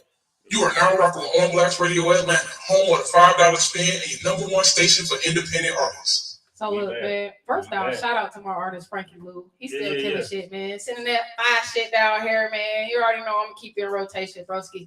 Man, I got my boy Travis up in here, man. What's going on, fam? What's up, family? Look, 2 years. It's the first time you asked and graced us with your presence. Yeah, you know what I'm saying? I'm here. Busy man. He got a lot going on. I'm We're gonna here. talk about it. I appreciate y'all having me. 100, man. I appreciate you coming through, bro. Sure. So look, of course, we've been following the movement for a long time. Definitely supporting and very appreciative of everything that you do. Because we in this shit together. I mean, I feel like our vision is so intertwined. You know what I'm saying? Our love and our passion for the music and our love and passion for these indie artists out here. And making sure we have a spotlight for them to shine. And also hooking them up with the things that's gonna help them level up or whatnot. Absolutely. Because a lot of them come to us a little brash, rough, a little rough around the edges, you know what I'm saying? And so man, we take them, we buff them up, we shot them up, and I think it's just great, like the relationships that we build with these artists, and the fact that they know that they got outlets like us that really fuck with them or whatnot, because it's not many of us. Like when I got into this, like even now, I have people who be like, "Man, why you only play indie music or whatever like that?" And it's just like because they need that exposure. The mainstream people already got it. What I'm trying to play their shit for, you know what I'm saying? So, and just coming from my history, it's important to me, to help indie artists. So, man, look, I know a little bit of your story, but like tell the folks what really got you into your lane. Just the passion, man. It was something that I seen that I had a passion for right away. Something that I was really good at doing right away. And honestly, man, I just I be setting a lot of goals for myself, and once I set them, I gotta knock them out. That's you know what I'm saying? So it's just really what it is. Got a lot of goals for the brand, for the business, and every year we trying to get bigger and bigger. That's right. It's the level up. I want to take it back to COVID. Like, so this is kind of like when I first went across Travis, COVID and doing, everybody was doing Instagram interviews and stuff like that. That's when I kind of like start paying attention to Travis. Like, and he was killing it then. Like from the jump, he was killing it. Like. Word. Well, yeah, man. I actually tapped in on the MGB showcases that was going down. And actually, man, shout out to Trav because Trav actually threw my launch party for the radio station or whatever. And so like I said, man, it's just crazy, like, coming full circle from the beginning to where we are now or whatever like that. So many things. Right, man. On both ends too. I definitely have seen your growth. And one thing I always liked about your station is you do play a lot of. I've always noticed you put a lot of people on from Detroit, from Chicago. I play a lot of their music, man. Whenever I tap in, and I think that shit is dope. All over. You know what I mean? For them to all over. People always trying to get heard out here in Atlanta. So to have that platform for independent artists in other states to make sure their music getting heard by people out here in the A. And let me tell you, our biggest viewing really come from overseas, and y'all don't understand. Like a lot of these artists don't understand that that's where the money is. Like when you talking about monetizing your music, your sound, and everything like that, those gonna be some of the first people that's gonna pick up and pay for and buy your stuff or whatnot. It's cool to have local people, right, that support you or whatever like that. But once these artists realize that their money is going to come from outside of their cities, it's unfortunate, but it's the truth or whatever. And so you have to branch out. You have to reach out to platforms that are reaching out across state to state, Sure. even out to other countries and stuff like that. That's why, man, this internet radio stuff is important. And so, people tend to like kind of downplay it, like whatever, you know what I'm saying? Because it's not mainstream Radio 1 stations and stuff like that. But I mean, a lot of people don't listen to Radio 1. They play the same stuff over and over and over again all day. When you can listen to your Spotify's, or you can listen to your Sirius Radio, like so I had Sirius Radio in the car.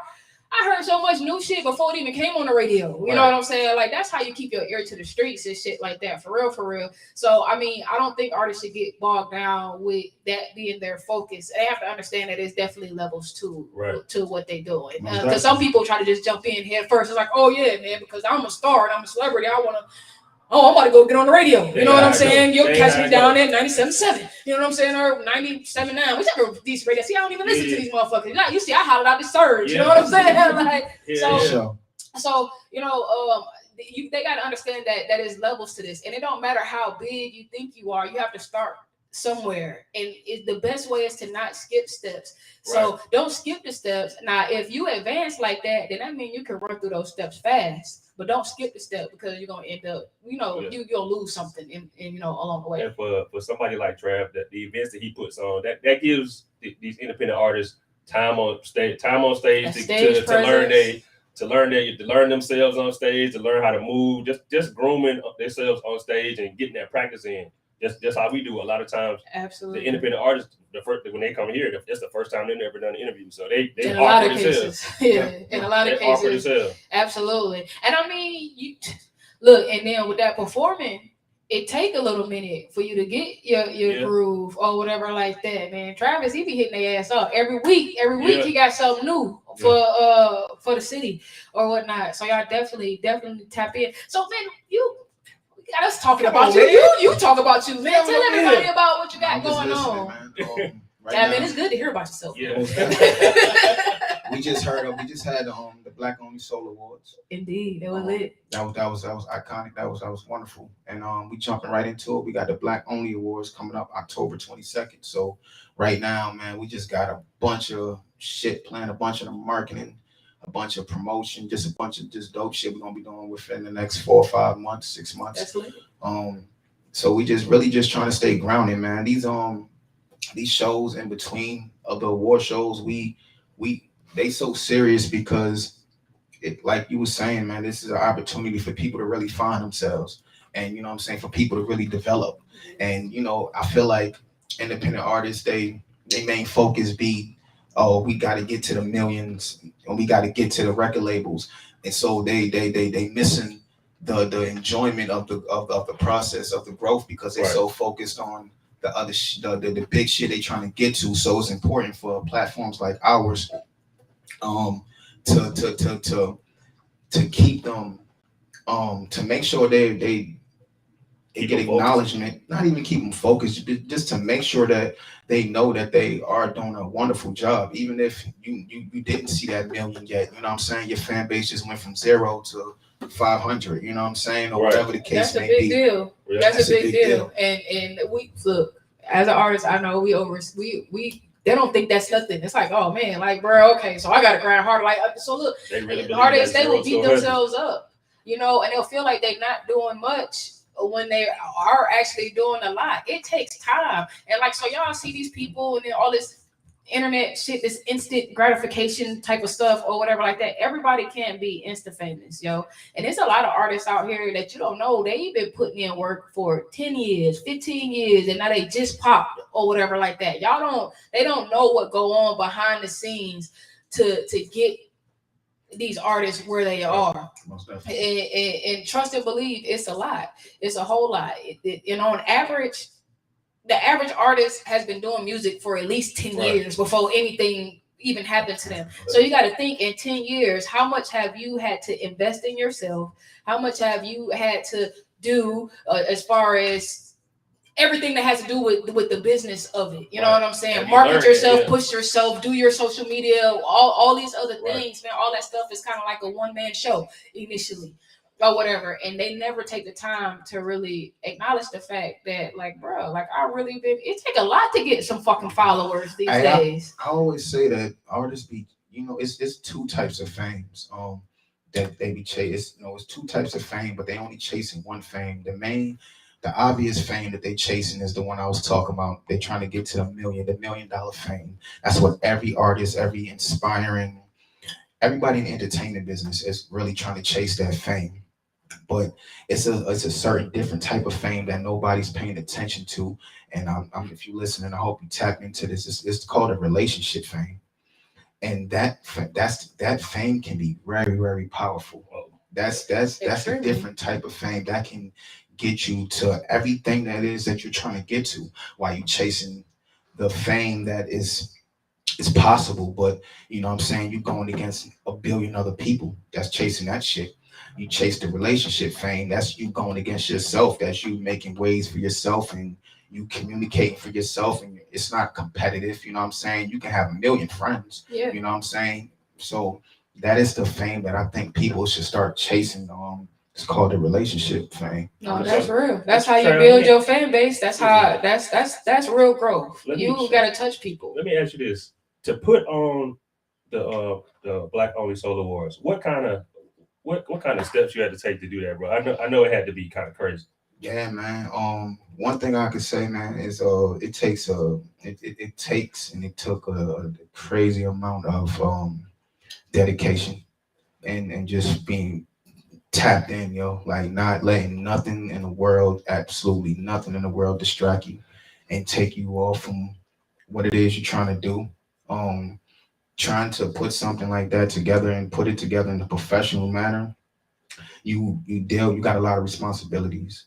And you know what I'm saying, I faced the pressure of, damn, if this shit go wrong, then it could be the end of me and my brand. You know what I'm saying? It could go that bad that I pissed the whole city off, Yeah. And so you gotta just really be dialed in when you're trying to accomplish something big.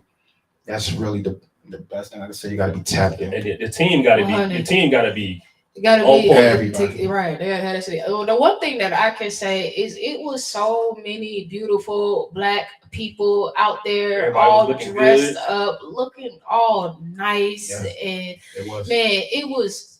Look, they showed up. I hate I missed it because you know what I'm saying. I want to put on my little feet. They showed up. I thought you was there. Jason smooth though. Yeah. Right. He got your energy there, man. You left an impact, okay? Hey, the brand was there. So I mean, it's all right. You already know. Absolutely. So, the one thing that kind of got me was I felt like a lot of the artists, they were scared to get on the red carpet. It seemed like to me. You saw a few people coming in interviews and stuff like that, but I didn't feel like they took full advantage of the opportunity that was presented before them or whatever, right? Because it was a lot of media out there. Because I see mostly pictures and videos of the same people. They took, like, I've seen videos and pictures of the same people that went and did interviews with all. They went around the circle, right? But it was like, it's like a handful. I'm like, where are the other artists? I only got a handful of videos. I think we only posted like one. I'm still, I've been so wrapped up trying. Like 3. Okay, so what I know is I'm so wrapped up in everything that we've been doing to sit and try to all that, man. It's been one heck of a thing. But that kind of it bothered me only because that was a great opportunity for them Amazing. It was a great opportunity for you to get yourself out there. It's a great opportunity for you to network with a lot of these faces behind the media.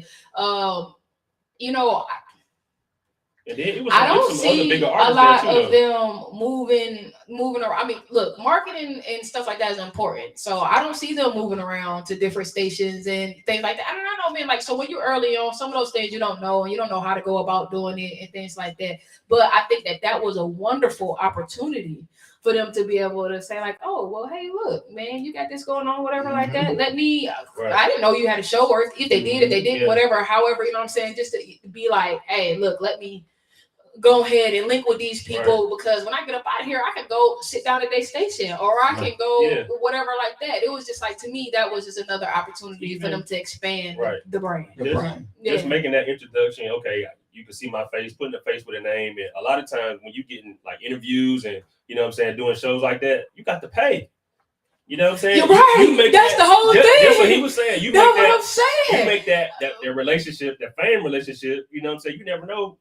You never know who this other person knows that can put you in now, a position to do something crazy. What's crazy is almost any of them people that came and talked to me, I'm sure I would invite them and come down to the station. Yeah. Well, we charge to do interviews around here, in case for those who don't know. But I have invited so many people to come down because I like their energy, because I like the movement, because whatever, however, you know what I'm saying? Because I feel like, bruh, you need to like shine on you. You know what I'm saying? And we just fucking with you. Just come on down, man, if I fuck with you, man, then just push up, man. Everybody who's never been over here to the station, I say, bro, you're welcome anytime. You know when we here every Tuesday, 7:00. Push up, man. All you gotta do is shoot me a message. You know what I'm saying? For real. And so I want these artists to take the opportunities provided to them, because again, man, you had at least 8 to 10. That's just a guesstimate, 8 to 10 media outlets that were out there ready to interview, push, promote the whole event and the artist that was there. And like I said, man, I just didn't see, I don't know. Did they think that was too pretty? Was it too hot? I don't know. But I get that a lot. Honestly, even with the shows, it could be 3 or 4 media outlets. It could be, because I make announcements. I let them know, hey, this person is in the building. You know what I'm saying? And I sit there and I watch and see who won't go walk up to them and put in that work. Nobody makes a move. I don't know what it is. You know what I'm saying? I'm still trying to figure it out. I have decided to at some point this summer I'm going to do a what's the proper word for it when you I'm going to basically invite a lot of artists out, and I'm just going to give them free game, and I'm going to tell them the way they're supposed to move. So you're doing something like a music summit. A summit. That's what I'm sorry. Okay. I'm going to tell you exactly how you're supposed to move at shows, how you're supposed to move when you're dealing with situations like a red carpet and award shows, and how you're supposed to move when you meet other celebrities and when you're trying to get in contact with labels. And, because it's just a lot of stuff that they don't know. They think they're supposed to just come and then, just be seen. And I don't know what the I've been feeling like is. That's what we here for. That's what I feel like, because I base a lot of what we do here around just providing information, dropping these gems, and making sure that they know, because there is a way to move. You know what I'm saying? If you want to be successful in what you're doing, I try to tell people all the time that there's a procedure to everything, and that's why I'll be like, don't skip the steps. Like, so even if you can breeze through the step, then just breeze through it. But you don't want to skip it because you might lose or miss something that you needed in order for you to get to level 5. You know what I'm saying? Like, you breeze through level 3, but what if you missed something? You know what I'm saying? Because you try to skip over it versus just going, going through it, enduring or whatever. That's how we it's like this on purpose here at the radio station. We like real relaxed, you know what I'm saying? We ain't doing that too, like, we ain't super professional, you know what I'm saying? But we keep 100, but we want artists to come in and feel comfortable. And a lot of times after the artists leave out, they be like, man, Like they be surprised at how station. easy it is and how simple it is. And they're like, oh man, the vibes is everything over there. Well, yeah, because I want you to talk about what's important to you. Now, the one thing that I know about media when we get into entertainment and all these other things is, people want the juice, they want the gossip, they want the bullshit. You know what I'm saying? They want the stuff that's gonna give them the ratings and all that other stuff or whatever like that, man. I want the shit that's gonna help you. I want you to talk about the good shit, the important shit. Yeah, we might have some drama, like we had the baddies and or whatever like that. Like you'll have things every now and again or whatever like that. But I'm not here to expose you, like not your negative, not nothing negative. You know what I'm saying? We're here to expose the positivity, and we're here to help in areas where you may not be as strong in or whatnot. Because I don't want to say nobody's lacking. Nobody's lacking. A lot of times we just don't know. Or whatever. Right. And people don't come and just teach you these things, which is why I started doing this. I was an artist. No one just came and taught me anything. Everything that I know, I went out, I had to seek and I had to find it or whatnot. But let me tell you, if you got somebody that's willing to walk through it with you and give you a little advice that's going to help you or whatever like that. Take advantage of it. For real, that's going to get you there a whole lot quicker. And I feel like that's something that me and Travis provide to indie artists, because when you come to one of our places, you're going to grow. You're going to leave with something. You know what I'm saying? You're not just coming here. It's not like just some frivolous thing. It's just not something to do. You know what I'm saying? You're going to leave with something that's going to help you move forward. You know what I'm saying? So I think that's important. I definitely think it's something that we need here or whatever. And you've been doing this for a long time now. So how about you tell me some of the great things that you've seen as far as growth in artists and some of the things that not so much.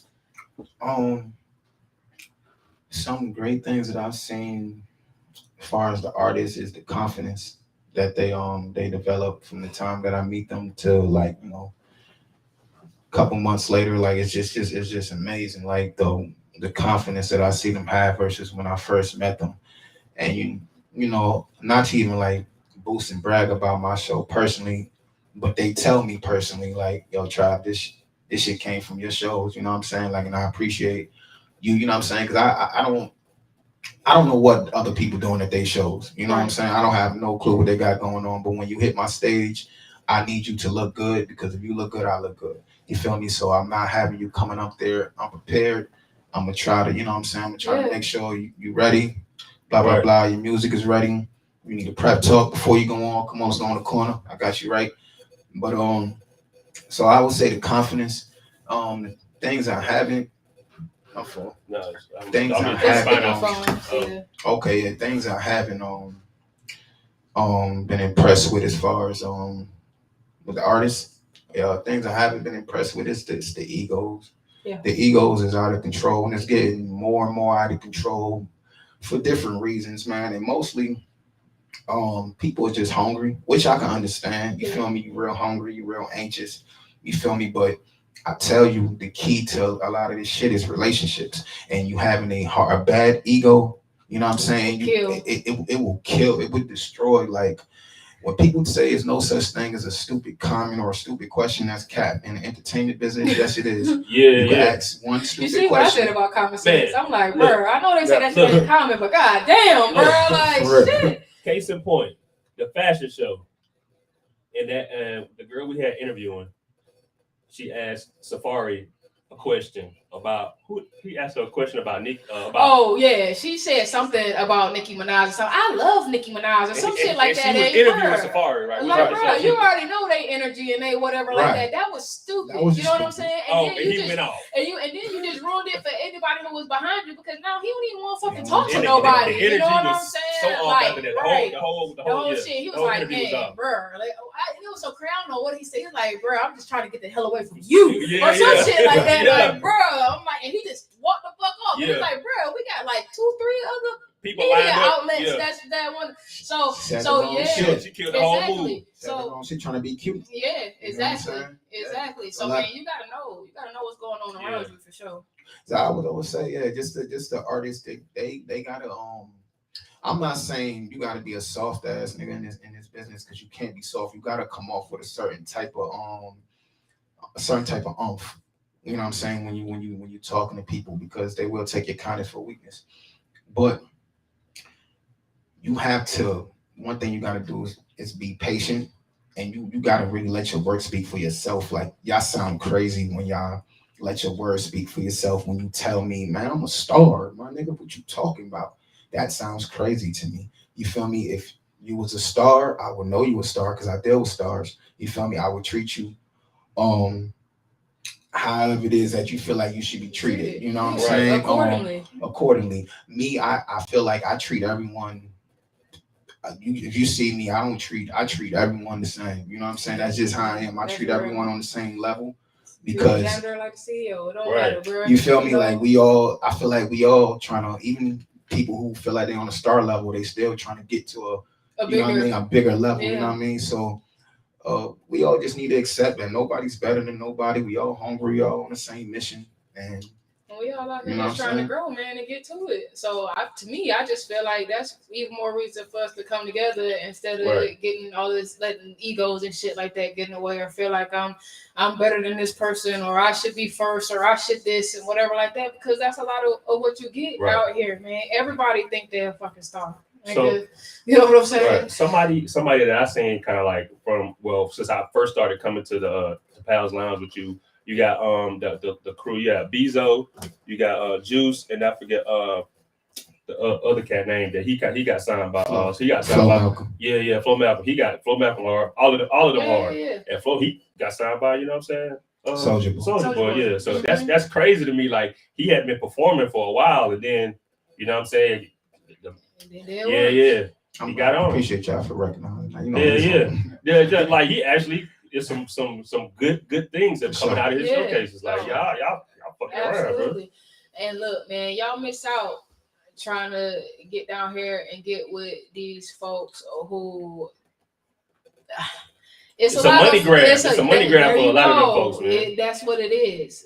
That's exactly what it is. And see, and don't get me wrong, because you gotta pay to play. Yeah, but you gotta pay to play. But you also have to have some integrity and some morality and some for real business about yourself. You know what I'm saying? And just like these artists gotta back up what they say. Same thing for these promoters, same thing for these media outlets, same thing for these people. I can't be out here saying, "Oh yeah, well I'm out here, man. I'm supporting, I'm repping, indie artists or whatever like that." And I don't play no indie music. But I don't even play no indie music. I don't even listen to that shit, whatever like that.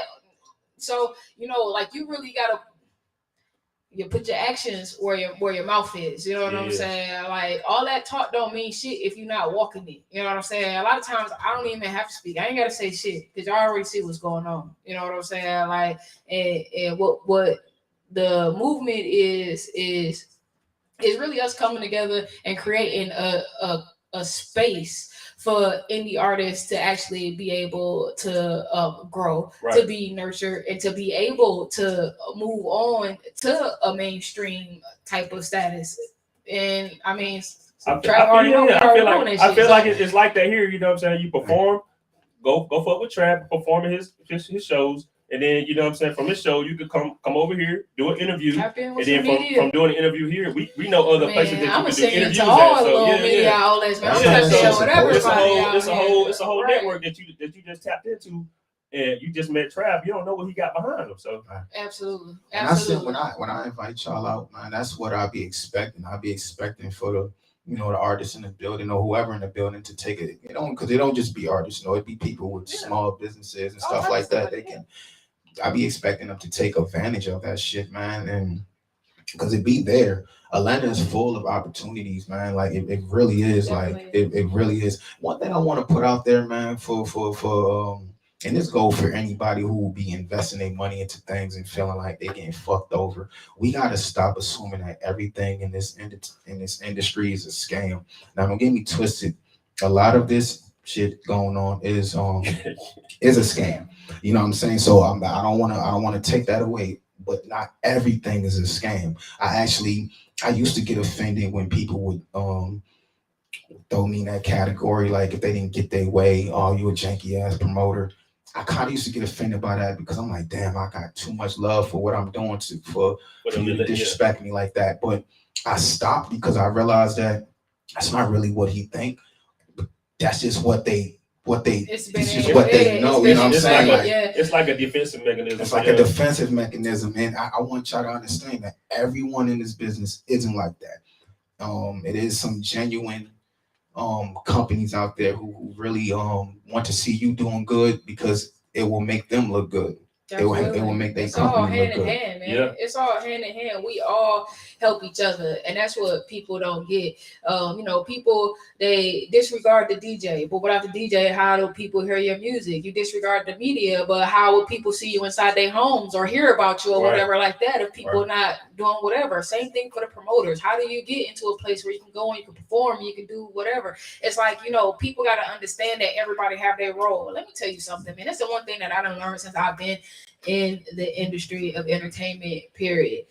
People get fucked up because people don't want to play their role. Okay. Everybody got a position to play. You can't play my position because if you play in my position, then it's a position that's not being handled or taken care of over here. You know what I'm saying? So the thing is to know what you're good at. Make sure you do that well and don't focus on what the next nigga is not doing, because trust and believe, somewhere that's gonna get picked up if that's just how it is. If that's the case, somewhere that's gonna get fixed. But if you worried about him not doing his shit, now we got two people who not doing what the fuck they supposed to be doing. You know what I'm saying? And then that shit just become a continuum. You know what I'm saying? So look, everybody got a role to play. Play your role. Play your role well. That role that you're good at, play the fuck out that role instead of trying to come and be okay or mediocre over here in something that I'm good at because you're just too focused on what I got going on. You know what I'm saying? So that's my thing. If people learn to play their roles in this industry, it will be so easy. It'll be easier for us to work together. People had an understanding that, guess what? You only gonna get out what you put in. It take investments in yourself. This shit ain't free. That's why I can't invite you here for free. If I invite you here for free, man, it's because it's something that I see in you. I believe in you, bro. And that belief that I have in you is that shit gonna make me look good. You know what I'm saying? Trust and believe. So guess what, man? So you gotta know that like I said, man, you gotta pay to play, but that don't mean be taken advantage of or whatever like that. Like I set my prices the way I set them because I was an artist, because I know how hard it is. I know you can't come up, but what I also know is that somebody just get that shit to you, then nigga, all you gonna do is take it. And you ain't gonna put in no effort. You're not gonna try to do shit. You ain't trying to work. You ain't trying to do nothing because things just come to you easy or whatever. But if you gotta put in that work for it, then guess what? You're gonna go hard. That's how you're gonna be successful. That's how you're gonna grind. You know what I'm saying? And then you're gonna get little breaks and opportunities, and then you're gonna feel appreciative of those breaks and those opportunities because, man, I fucking work hard. Now I know people see how hard I've been working, and that's why they fucking with me or whatever like that. You know what I'm saying? So that's what make the difference. Don't be cheap, man. I promise you. That's why it's the home of the $5 spin, bro. Look, man, if you ain't got $5, then music is not what you're supposed to be doing. Take your ass somewhere else, and I don't mind telling you that, bro. Because if you ain't got $5, this business is not for you. People don't even know how much I've invested in just this radio station, let alone my music career. I got a whole studio at home. You know what I'm saying? Like, because I woke up one morning and I was like, I'm not about to sit around and wait on nobody. I'm not about to let people keep taking advantage of me or whatever like that. Guess what? I went out and I got my own shit. You have to have enough belief in yourself that you would drop your last fucking whatever. You know what I'm saying? If all I got is $100, then nigga, I'm gonna bet that $100 on me. Trust and believe. And friends, we gotta start the way show talking right now. You gotta start keeping it 100 with your friends, just like that. Like, you can't be a lot of times we won't tell our friends this type of shit, or we won't keep it real with them because you be thinking like, damn, I'm gonna lose this customer, or I'm gonna lose my homeboy, I'm gonna lose him. Like every loss ain't a loss. Like if you got somebody who, if you're trying to do something and you got somebody who just not trying to support what you're trying to do, they just trying to get free, not trying to support shit, man.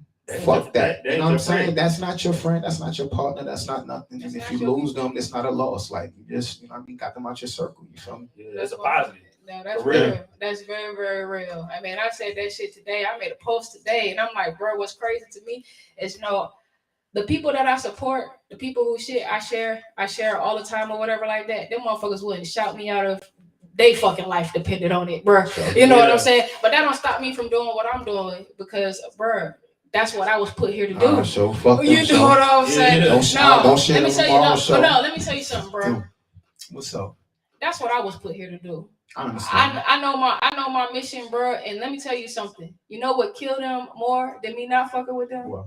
Me fucking with them and they knowing that they don't fuck with me. And you know what I'm saying? And I still fuck with you, bro. Because guess what, bro? Because I don't care. I'm good. Because, bro. Because it don't make or break me. I want to see you win. You don't have to shout me out for me to win. I'm going to win regardless. I'm going to go out here and I'm going to fucking get it. But if you see it and you want to acknowledge it, then that's what's up too. And that happens. You know what I'm saying? That happens. After a while, they be like, damn. Yeah. They always humble. I was fucked up for doing that.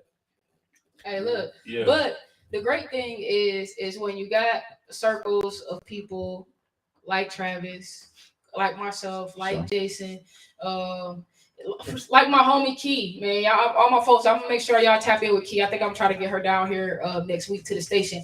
But yeah, the people who care about the music, the craft of it, who have a passion for it. You know what I'm saying? Like those are key people for you to tap in with because they're not gonna give you no bullshit. They're not gonna sugarcoat it. They're not gonna make you feel like you the star that you think you are. We're gonna let you know, bro, there's levels and there's so much further that you gotta go. And not that you can't get there, because you can. Because so long as you determined to get there, bro, you go get there.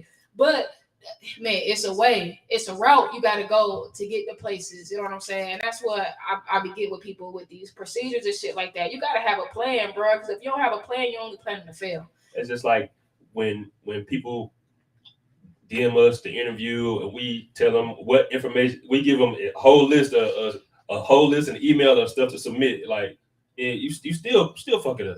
Right. And I bet it's the same thing when you like people not preparing for the show when they come. They ain't got that music. Oh, bro, I ain't got. It don't matter how much extra mile I take to, you know what I'm saying, to make sure that they ahead of the game. People just, you got to understand that we are in a business where everybody ain't taking this shit serious. You know, so you just gotta decipher that shit. That's real. Well, what I started doing is I take myself serious. I ain't about to let you waste my time for $5, my nigga. Nope. If you can't send me what I asked for, how I asked for it, then guess what? Your shit won't get played. And we don't do refunds, my nigga. So, oh well, if you sent your $5, your bad. You should have followed instructions. I don't got time for that. You know what I'm saying? I don't have time to slow down to even deal with the minute, you know what I'm saying, type of things like that. Because to me, that's small or whatever. But I do think that is very important for artists to know who got your back. You got to know who got your back out here, bro. Because there's a lot of folks out here and they talk, you know what I'm saying? They talk a good game and they look good because they know people and all this other stuff. But like all these people who know people, hey, look, if the shoe don't fit, don't put that motherfucker on. But they the real scam fucking artist people because they use that clout. They use that to get motherfuckers to spend money with them. You know what I'm saying? They're not really trying to help you. They don't care whether you come up here and you sing your ABCs or if you know what I'm saying, got a hit fucking track. They don't make them a difference, bro. You know what I'm saying? Like people who care, that shit matter. They production and everything like that matter. I wouldn't dare throw a showcase. I wouldn't do open mics. I'm sorry. You gotta I need an audition. Cause you're not just coming up here. Yeah, for me. I don't do that. I don't like that. You know what I'm saying? All the music that's on the playlist, all that stuff is curated. Before we put anything on the live 365, we curate all of that stuff. And I tell people, play no bullshit. So like, don't get me wrong. Like anybody can send their music in. You know what I'm saying? Like, but anybody don't get played. Like if you send me your money and you ain't pay me and I don't like it, I'm not playing it. If I like it, I'll fuck with you. I won't play it. You know what I'm saying? If the shit dope, then I'm gonna play it. You want guaranteed placement? Send me my $5. You know what I'm saying? Like, and that's just how it go. But even then, bro,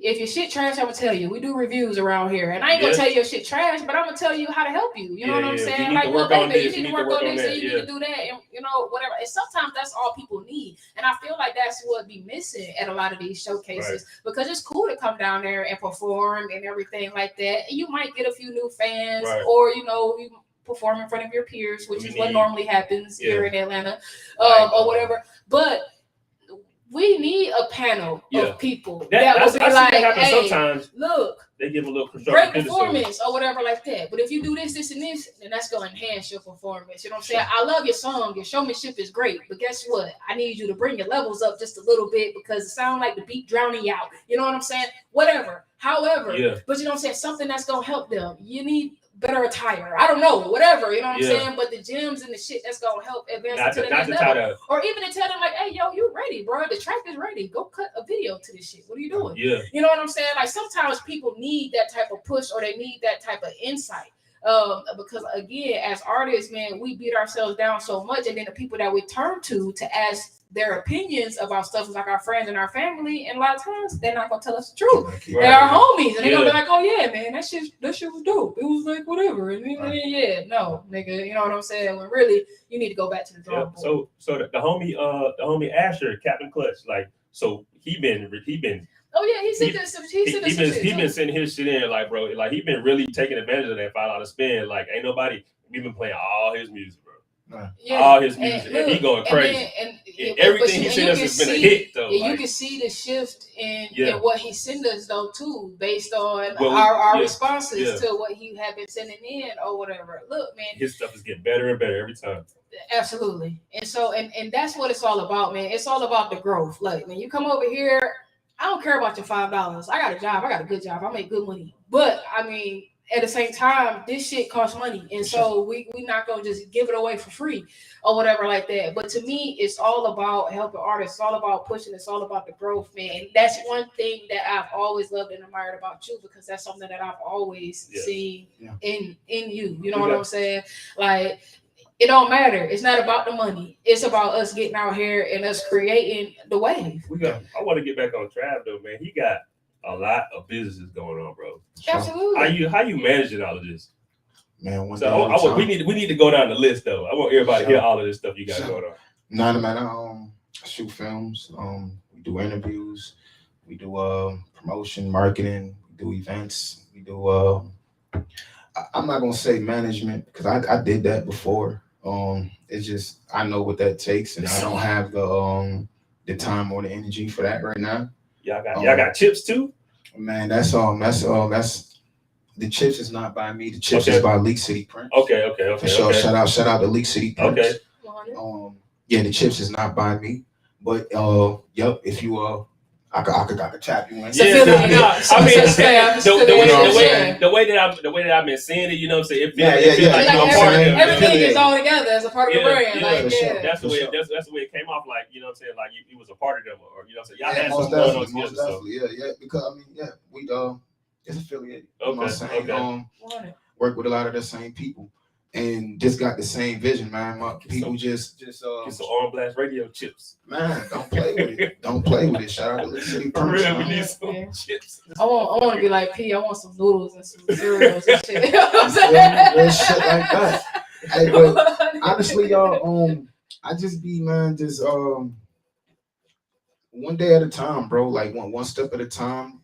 Like everything is I understand a lot about this shit already, like, because I done been through it. So I understand so many things about it. I understand that things ain't gonna always go as I plan. So I gotta plan C, B, C, D, and be able to make some quick decisions. Yeah, man, I'm quick on my feet. I'm quick with the thinking. I don't cut myself short. Like, that's one thing I do is I believe that I'm like, in my mind, I'm like, I got some hot shit going on, and in my head, I'm thinking, damn, if I could just get this person to notice it, then that's all I need to do, and it's gonna be up from there. They're gonna love it. Yeah. And that is really been the case. Like, I try to, I'll be like, damn, let me try to get in contact with this person right here. I know if I could just reach them and they can see what we got going on, it's gonna be up, and it be like that. And one relationship connects me with another one, and another one. I mean, some of the people I've seen you interview, you know what I'm saying, there's some names, like, there's some big names. Some of the people I've seen you interview, so appreciate it. Yeah, I seen you tapped in with Four Corners for the stage for the thing. You know, man, Four Corners my fam. Man, that's my family. I just go with my fam. sponsored the station the beginning of this year or whatever like that. So man, I they fuck did a with wonderful Ron, job. man. Shout out to Ron, a small fam over there at Four Corner Studios. So man, y'all definitely tap in with him. He got a beautiful space. That's where we was over at with the baddies too. Everything you can, they got it Four over Corner there. Studios, they got everything, man. Real nice ass spot. Yeah, absolutely. And so, but the videos, you kind of got away from that for a minute. Are you back shooting videos? I haven't yet because I actually I want to shoot films. Hey, you know, I want to shoot films. I don't get me wrong, I love the music videos. I love shooting commercials and shit, but I'm ready for something bigger. I feel good. We I got 2 people I want to tap you in with. Yeah, we got a web series coming down the pipe too. Yeah, I mean, look, bro, we just try to get people together to film it, man. You know, based around the music shit or whatever like that, man. I got a crazy ass idea. We'll chop it up. We'll talk about that. Yeah. So yeah, but film, that's great. That's definitely something, man. My artist, so man, shout out to my artist Shice out of New Orleans. Well, Louisiana, because she's not in New Orleans. I want to say she's like in Baton Rouge or something like that. But shout out to my artist. My artist actually got like 2 or 3 scripts that she has written already. I mean, one of them she sent me like the first couple pages, and I'm like, oh shit, bro, I can't wait to see this shit or whatever like that. Right. So yeah, man, we need to tap in with stuff like that, man. Look, your network. Yeah. Your net worth, you know, we get together and pull off a fucking movie, bro. We all be sitting on a motherfucking bag. You know what I'm saying? Yeah. Like, so that's how I go. Absolutely. And that's why I be saying about coming together, man. Look, get you a solid team of folks, people that fuck with you, that support you, people that you support, that you believe in. Man, y'all get out here and y'all fucking grind it out. Because let me tell y'all, again, the biggest problem with us, y'all know who I'm talking about when I say us, is that we don't know how to come together and actually build and grow shit out. You know what I'm saying?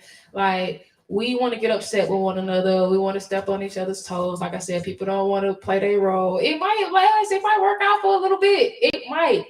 But let me tell y'all, I'm going to tell y'all Here we go. what it's like. I'm going to tell y'all exactly what it's like when it comes to Black people coming together and actually being fruitful and successful with some shit.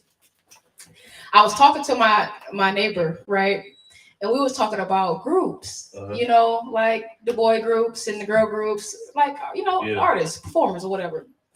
And she said, man, you know, I be wondering, like, why they don't never make music anymore or whatever. And I'm like, look, bro, somebody mad because they want more money. They don't like to split. Guess what? They don't get along with each other no more because of whatever reason or whatever like that. It never really has to do with the music or whatever like that, bro. It's like some old other shit. And bro, that's the same thing with a group of Black people trying to come together for one cause. It's like, bro, one person get mad, oh no, man, you got more of a position than me. Or no, man, you gaining more notoriety than me. You make more money than me. You know what I'm saying? It's like, oh, I just want to be salty because I like your position better than mine. I mean, you know what I'm saying? Or I feel like I should be doing that. Right. You should be doing this or whatever like that. Like, when you turn around, like, what are you actually doing? What, you know what I'm saying? What do you?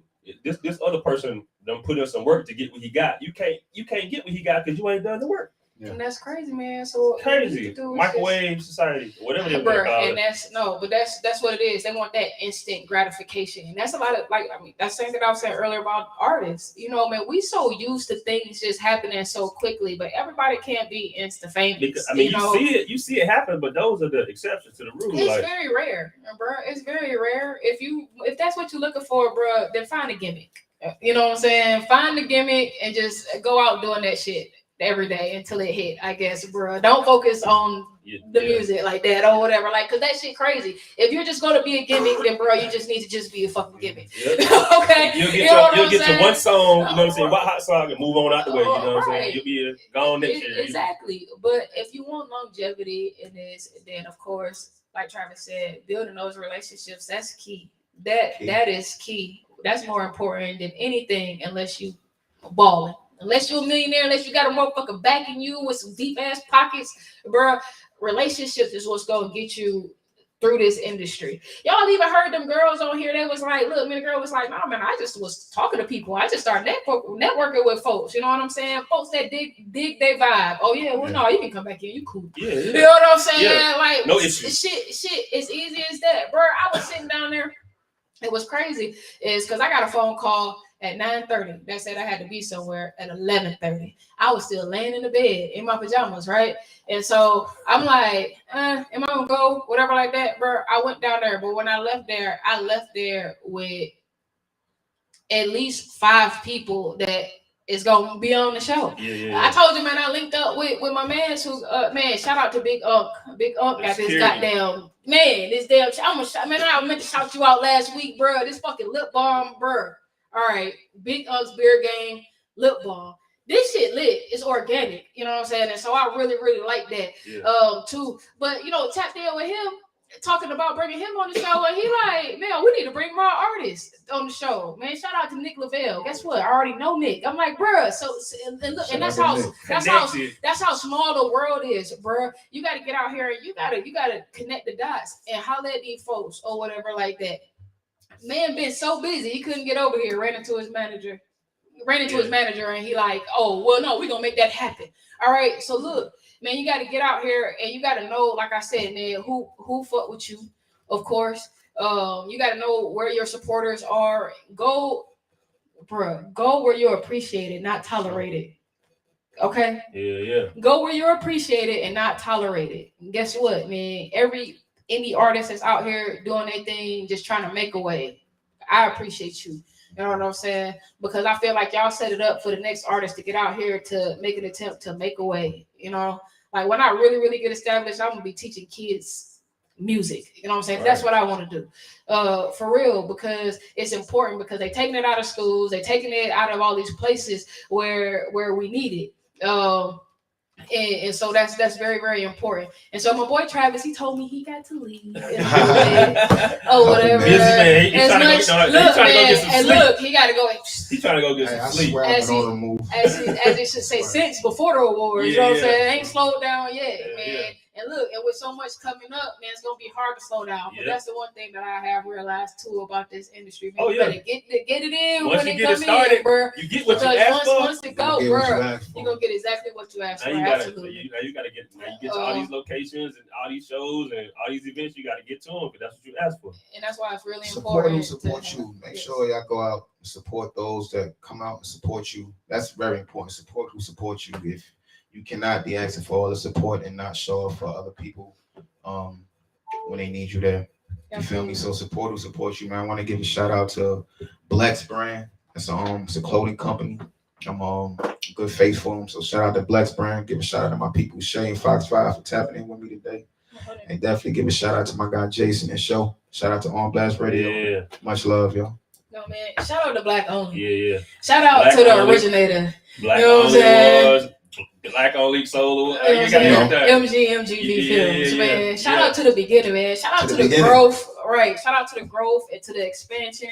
Oh man, I just wish you so much more success. Y'all can trust and believe that y'all gonna see a whole lot of me and Trav together. The biggest thing in the city. Man, look, bro. We about to fuck this city up with this indie shit, man. Y'all ain't ready. We make indie look major, okay? Sure. You feel me? Yeah. So look, y'all make sure y'all tap in with the music, with the movement. Make sure you following Black Only LLC. Make sure you following the BO Soul Awards.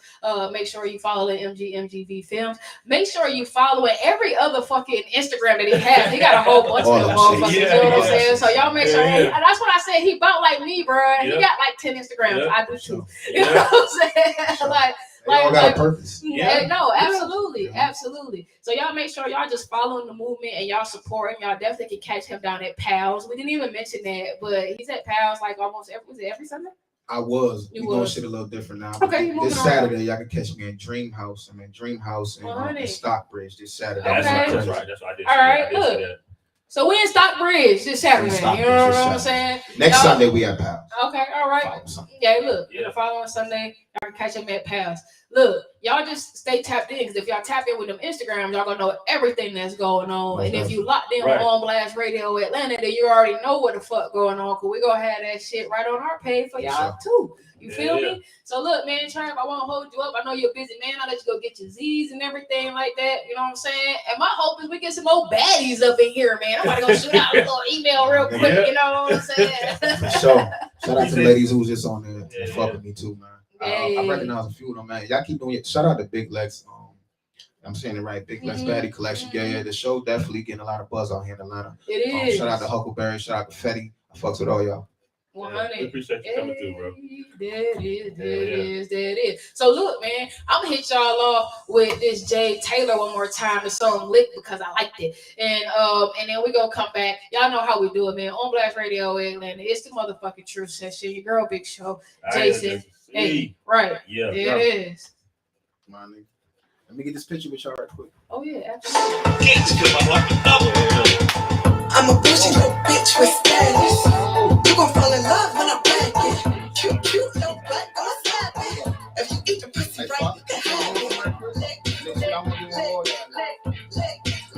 Use a lot of time. I'm tryna see some.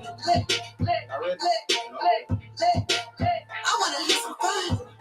Get on Instagram, so just say Can you make me come? Skinny little bitch, he love it. Fat little bitch, I bust it. Got a feeling in my stomach. And trust me when I'm coming. Rich nigga, I can buck it. I love it when he's stunting. He gotta buy me something. He broke, he don't get nothing. I'm a bougie little bitch with status. You gon' fall in love when I'm back in. Cute, no back, I'ma slap it. If you eat the pussy right, you can have it. Oh yeah, I'm taking it too. Use a lot of time. I'm tryna see something. I wanna have some fun. Can you make me come? They current when he see me. Low brother wanna meet me. Little sis wanna meet me. Your man wanna please me. He buy me Gucci. We make him right. He loves his Gucci. Don't run or lose me. I'm a bougie little bitch with status. Your picture and goddamn Instagram. I'ma send you. I always do that shit. I'ma send you mine. I use my regular. But to do that though, it's right because that's where they going to. You might as well take them there. Nah, man. But the regular camera is good. The regular camera is good though, but that shit was lame. I'm keeping it. I'm gonna send these though. I got. Yeah, my nigga. Thank you, baby. Oh man, thank you. Oh shit, I forgot. We live. I forgot. Just like that, we live. We was over here taking pictures and shit. You know what I'm saying? We flicking it up in there, motherfucker. Hey, look, man. Y'all already know what the fuck I'm gonna do. I'm gonna play another song. Cause guess what? I need to say bye to my people. All right. We gonna hit y'all with spooning. Spooning. Nah. I appreciate it.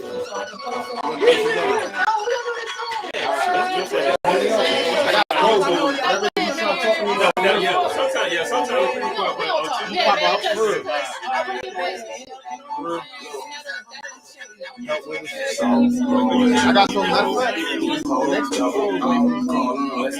one. Get too heavy.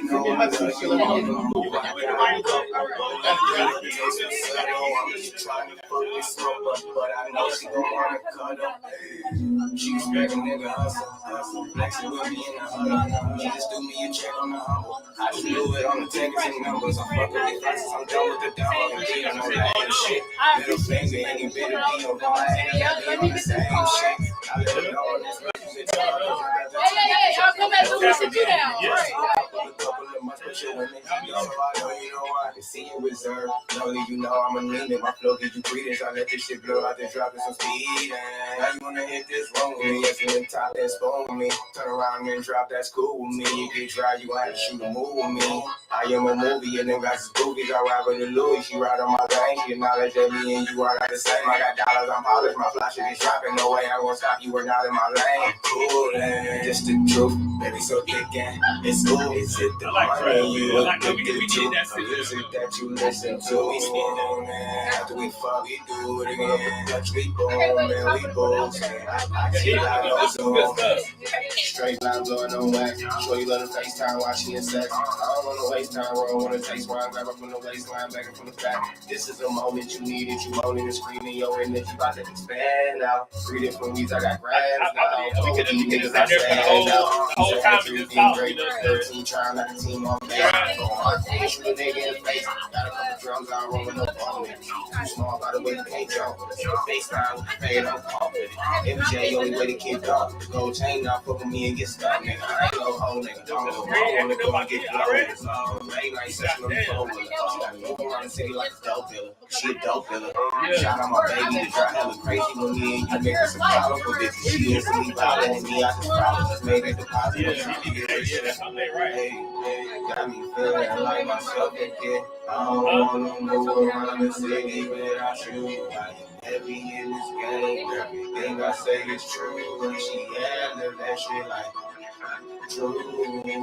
Rolling up, I gotta touch me. Bad bitches in my company. I got a couple niggas don't come for me. I got a couple girls you wanna come to me and I'll shoot. Wow, this what we do. All of this shit is just new. After we fuck, you know we spooning. I like this.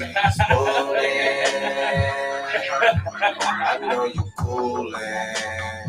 I'm just trying to fall through. Bubble up the bag and let me call you. You know I like spooning. We cool. I like this. Hey.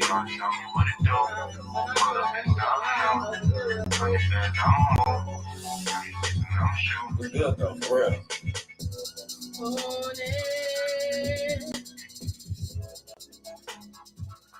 I love you, brother.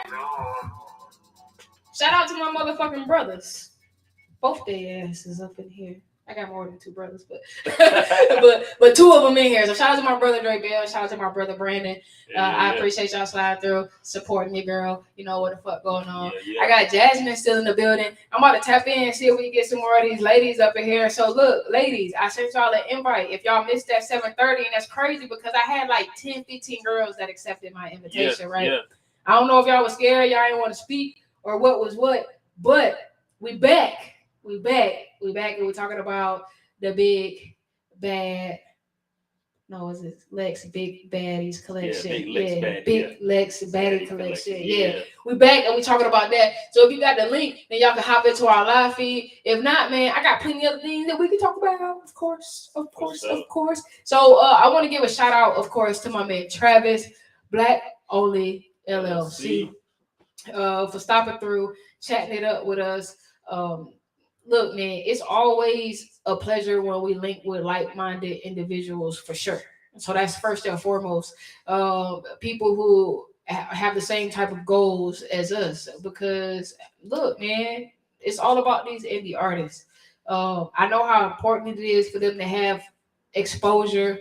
Like Travis mentioned, it's important for them to know that they're doing well, that they're growing, that people see what they have going on, and that they're acknowledged for that. Right. And getting the right type of advice, you know what I mean? The right type of advice. The right type of advice from the right person. Yeah, the right type of advice from the right person. People who know, people who in here and who've been doing it. And y'all see, man, like Jason mentioned, artists have got signed from coming down there performing at his showcases or whatever. Y'all need to make sure that y'all just coming out here, man. Y'all just doing y'all best. Y'all giving y'all all y'all supporting or whatever like that. Yo. So look, if you in my Instagram right now, I sent y'all a link. So it looked like these are a lot of these baddies tapping in right now, whatever. Yeah. But I sent y'all a link for y'all to actually come into our YouTube video. So if you're interested, the link is open now for you to come in there. We did a 7:30 session and we doing an 8:30 session, which we gonna kind of ride out until we leave. Yeah, I definitely can put it. I can't put it in this chat over here, which is where y'all need to be. But what y'all need to do, man, is y'all get over to my YouTube, Real Chicago Baddie. Okay. Mooney Marie said, yeah, Real Chicago Baddie. Up in there, motherfucker. Okay. So how about you hop on? Hop on you know what over I'm to saying? the What YouTube. you doing? Why you ain't in here with us? Is the YouTube question. search On Blast Radio Atlanta. Right. Go ahead and find us because I just dropped the link in the thing if y'all want to hop into our video real quick. Raheem, bro, what's going on, fam? Tap the fuck in, man. That's what I'm talking about. So look, man, so many wonderful, great things going on with us over here at On Blast Radio Atlanta, man. So many wonderful things going on for my fam, Travis, Black Only LLC. Man, it's just good to see Black people just empowered and just doing wonderful things with their own community at that. I mean, we kind of connected. Like I say, we've been like kind of like started a little bit most around the same time that Travis started. So we kind of, like you said, we've been kind of growing together. Really, you can see his growth, and we done came a long way as well. So look, man, I'm proud of all of us because people don't really know what it takes to do all of what we do. We get out here, we do it anyway. We invest the money. You know, like we do what we don't really have to. Because, I mean, people don't understand. I didn't have to spend my money on this. Man, there's a lot of other shit that I love shoes, okay? I know, right? But I got a couple $1,000s worth of equipment in here. And so, you know what I'm saying? Like, this is not stuff that we have to do. It's something that we chose to do. And so, I mean, I just hope that everybody appreciate the platforms and everything that we have going on out here for you. So, look, if you tune in to my live on IG right now, what you need to do is go to YouTube. If you go to YouTube and you Google On Blast Radio Atlanta, then the first thing that's gonna pop up is our live feed because we're live right now. Outside of that, if you sent me your email address, then check your email because there's an invitation in there that has the YouTube link as well as the link to get directly into our live.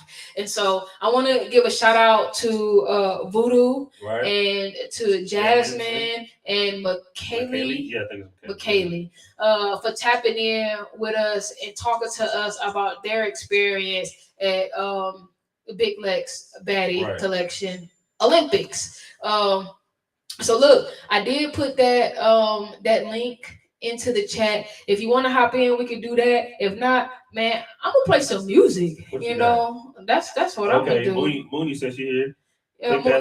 Mooney, you just gotta click the link inside the YouTube or whatever. I still got Jasmine in here, and so I'm sure. Oh yeah, Mooney, the link right above your head. So if you can scroll and see the text, then you should see the link just above you for you to join our live. Click that link. And so look, man. If y'all trying to jump in the live, look, if you're trying to jump into our live, you need to go to YouTube. Go to YouTube right now. I'm gonna play a song. I'll stay in this live while I get this together so that we can get y'all in here for these last couple of minutes of the show. Because if not, man, I'm gonna go ahead and I'm gonna head my ass on down to Bonfire, bro. And we're gonna go turn up down there and mess with some of these indie artists or whatever. So Asher asked me, that's what I need to play. Yeah, play some. Yeah, I'm gonna play some Asher. So look, man, the crazy thing is, I'm gonna play this first while I find that Asher.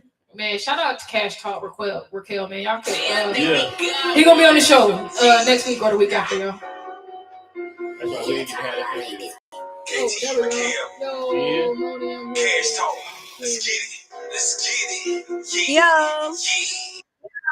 I gotta mute y'all for a second because the song goes. And we in the streets. We don't say nothing, let that cash talk. Teddy fuck nigga, we got the recipe. And we in the street like that asphalt. Don't say nothing, let that cash talk. Diamond be dancing, Michael Jackson doing a moonwalk. I got that thrill of my brothers be with me, they say they game. But who really with them? Who really with you? These niggas be switching, I been official. I earn my strike like a row with the whistle, bro told me going. My bag and get it. I know some killers and dealers, yeah. I know some real gorillas, yeah. Straight out the Tristan, banana clip for you monkey niggas. See them on the vision, see no competition. Got a man, cause I'm on the air. I'm on the air with Saturday high. I think that they're not. I'm bubbling, yeah. I'm straight out that pot. We don't say nothing, let that cash talk. All of my niggas get guala. Hit the club and pop up some bottles. Then we fuck on celebrity models. If it ain't about the racks and no commas, then you niggas ain't talking about nothing. See the drip, it costs a few hundred. See, I don't do flexing, I'm known for that stunting.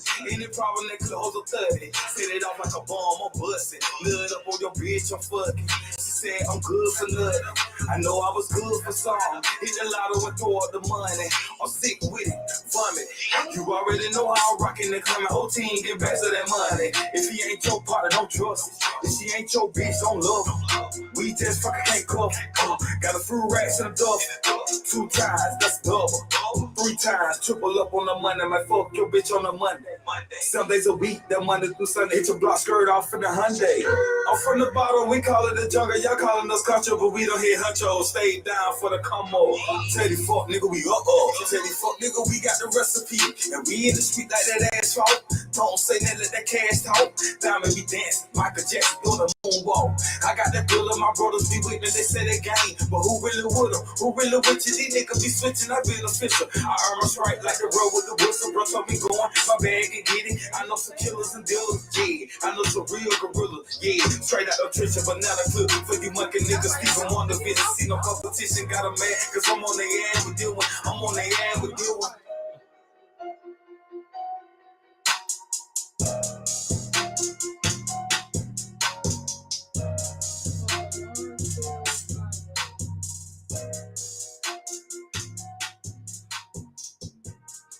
Okay, well, yeah.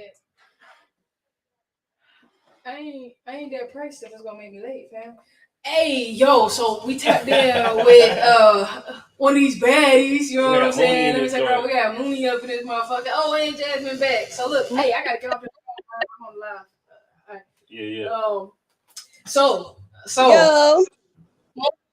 What's up, Mooney? You tell me what's your opinion of how things transpired at this your event? Me personally, first off, I just want to say shout out to Big Lex. You know what I mean? Shout out to K-Sway just for the experience of y'all.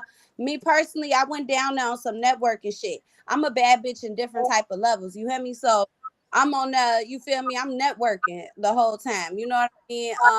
What I will say as far as the experience though, it should have been played out differently. I understand that Big Lex said that K-Sway, he hosted, he did what he did, you know what I mean? She ain't really had no control, but we came now off the strength of you. So, and your show and what you had going on, you feel me? I mean, I took advantage of my opportunity, shit. Like, I'm gonna tell motherfuckers from jump, yeah, I did get eliminated, I think like the 6th round, but I still got my name on the list. It's still an experience. So, and I seen the opportunity and I took it. So, shit. Motherfuckers feel some type of way because y'all wasn't, huh? Oh no, we listening to you. Oh, okay. Y'all felt some type of way because I got on the list and y'all was too forgettable, so they put me on there. Then check it out. Fuck, I mean, hey, shit, it's a competition. Motherfuckers came there to eat. I ain't leaving empty-handed. I don't give no fuck. I came out there to handle what the fuck I needed to do. So shit. Motherfucker can get with it or get gone. Ride the boat or swim. Shit. No, I mean, but that makes every ounce of sense in the world. You know, you went out there you ain't saying that wrong. For real. Went out there, did your thing, and that's what it was. You know, like, so to me, for sure, advantage of the opportunity. Like, it could have went better. I didn't appreciate how they didn't even. We were there from 10 in the morning. I didn't leave, me personally, so everybody walked up out that bitch, and I knew my job that was done. So I was up and hungry from 10 in the morning to damn near 11, 12 o'clock at night. You hear me? So shit, like, fuck it. I mean, as far as getting the water out of motherfucker was just too much for me. But shit, it is what it is. Fuck, I deal with it when I get to where the fuck back I went to. You know what I mean? But shit, the whole experience, I feel like it was a good experience. It's just, it should have been played out differently. It should have been handled differently. Motherfuckers should have been able to be on their P's and Q's coming through the door. Don't nobody want to come there and get disrespected. We didn't pay money, pay all types of shit. You know what I mean? Motherfuckers got families to come back home too. You know what I mean? So it's like they should have had that shit played out differently for sure, for sure. So that's a question that I hadn't asked, but I would love to know. So for this casting, y'all had to pay to be a part of the casting? It's not so much that we had to pay. No, not. We did not have to pay to be a part of the casting, but motherfuckers want to look that part. Some bitches didn't spend their motherfucking last. It was bitches. Look, I can't go home back to him empty-handed.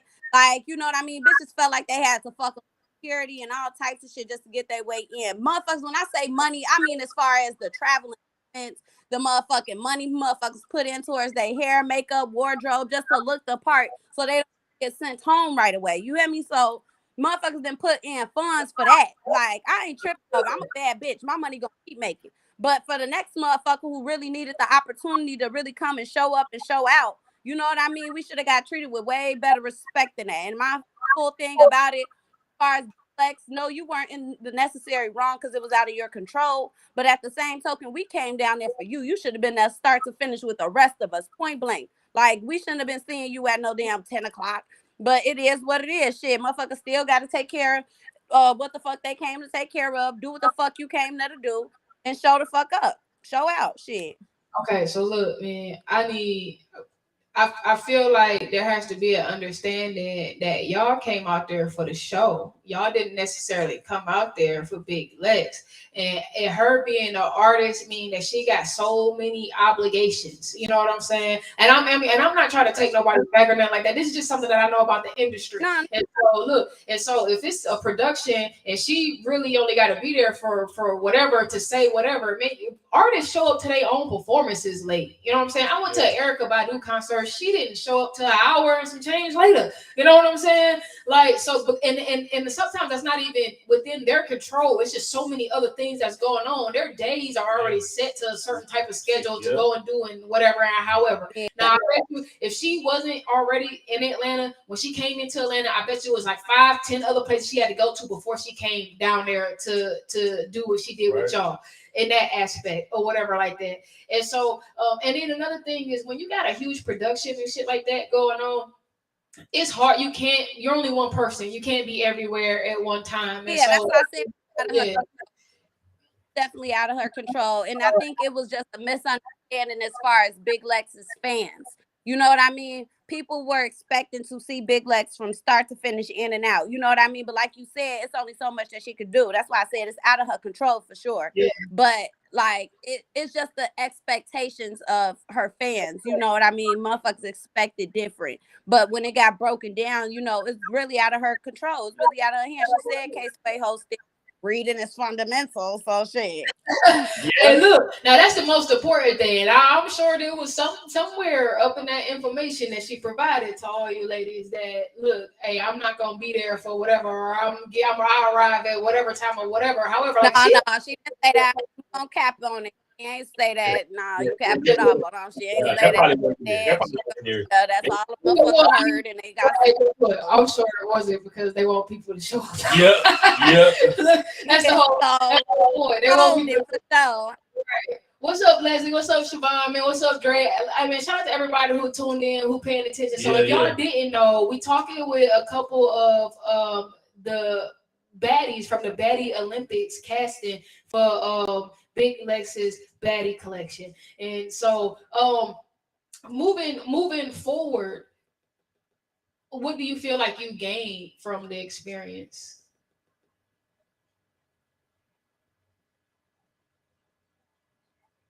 I'm scared.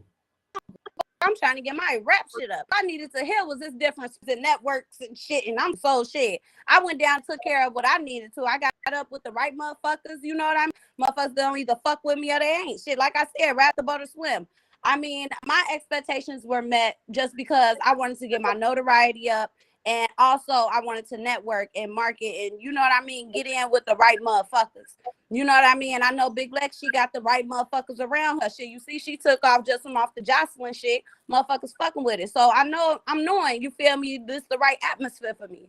Like, whether win or lose shit, I didn't leave like the main important thing to me. I didn't waste my time. I don't ever waste my time. So I just, you know, I'm grateful for that shit. It is what it is. So you said you an artist, you local? Yeah, I mean, shit, I'm from Chicago, but I just moved down here to South Carolina, so shout out to Okay, but yeah, I just I said not too far. Yeah, not too far. So shit, I'm gonna be in and out. I gotta actually 2 shows that I'm doing and I'm performing at this weekend in Atlanta. So shit, like I said, I got around the right motherfuckers. Shit. Motherfucker leave empty handed your money and your time if you want to. But I'm gonna make sure that I'm straight. So Right. Tell Tell everybody where you gonna be at this weekend. So if they want to come, yeah, I'm gonna be fucking with Carolina Grinder. Y'all go look Okay. them up. Yeah, Carolina Grinder. Okay. We know. Yeah, I was fucking with DJ A-Rod. Shout out him. You know, I went down there on business purposes. So shit, I'm straight. Fuck whether I get on that bitch or not. Shit, I'm over Gucci right now. So shit, I'm grateful for that. Shit. Word. And so, Jasmine, how about you tell me, overall, what did you gain from your experience?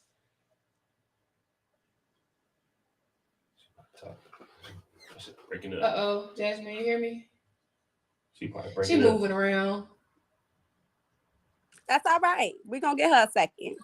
Right. No, Jasmine, she cool, man. Jasmine, she don't slide through whenever. You know what I'm saying? Jazz, she found. Yeah.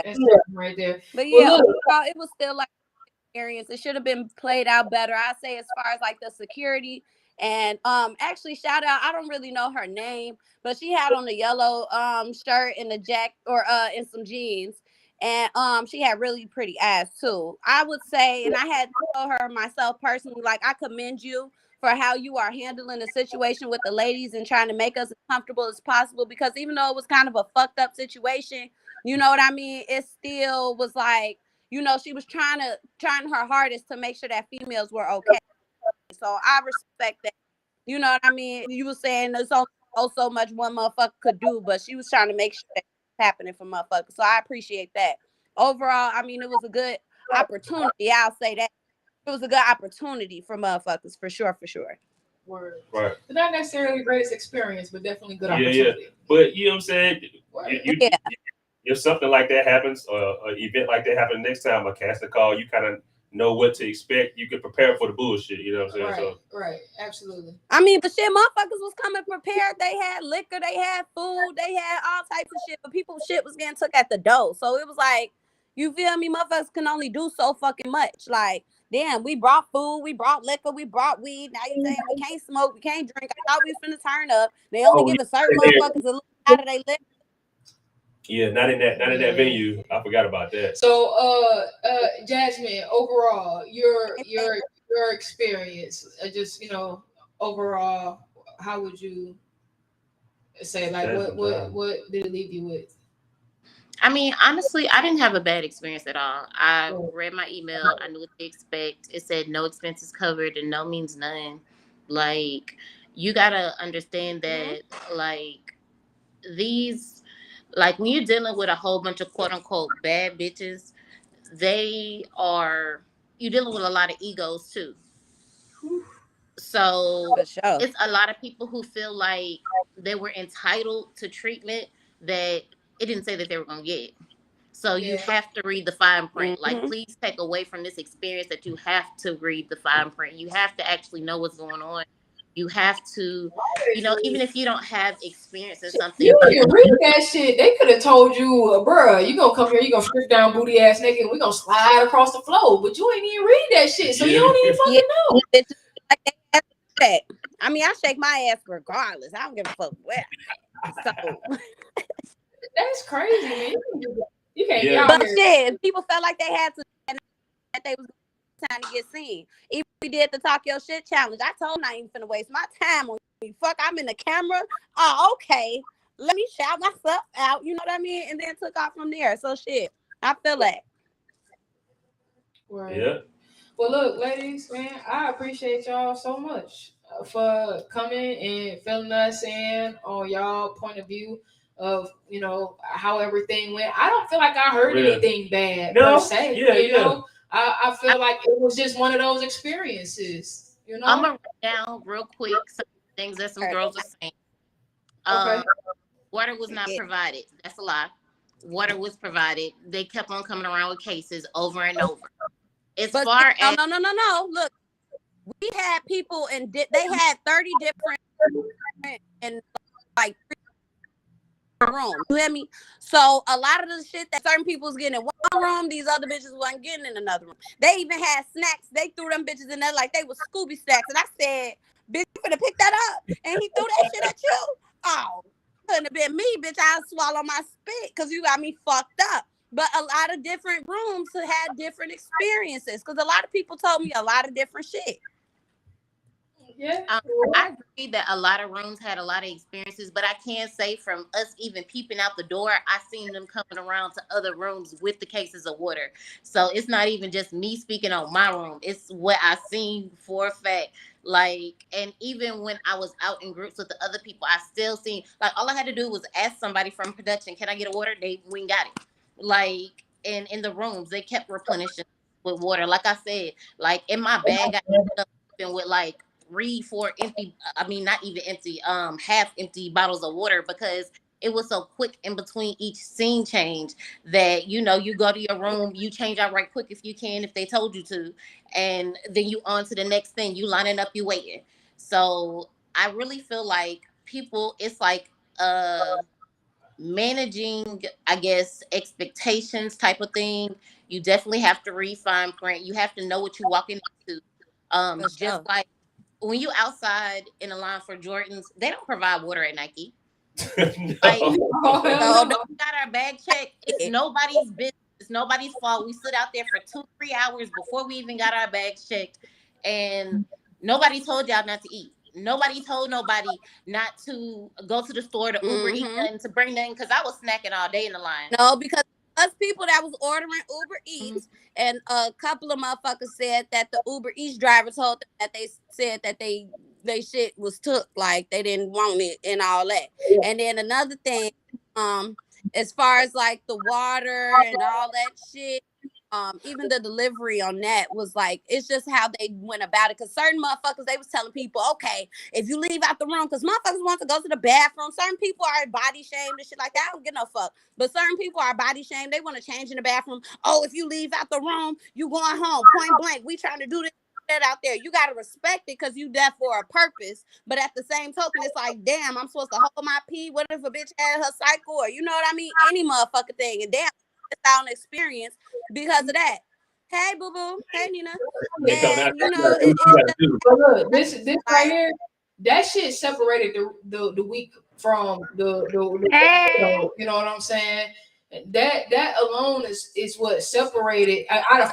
You gotta think, man. It's 400 girls. It's 400 girls, and they like, look, man, we really only need 10. Yeah. That little shit that they was doing to y'all separated. Yeah, that weeded people out of the way. It was a situation where a girl, once I got eliminated, they had girls sitting in a certain room, and one girl, she was just fed up. She was like, I got my stuff with me. What you mean I can't leave out the room so I could leave? And da-da-da-da. And I'm looking at you like, bitch, you crazy. And the bitch, she had told the girl, she was like, oh, well, if you got your stuff and you ready to leave, then you could just go. She's like, are you ready to go? And she was like, oh, well, are we done filming? She was like, if you ready to go, go. And she walked up out of there, and I was like, ooh.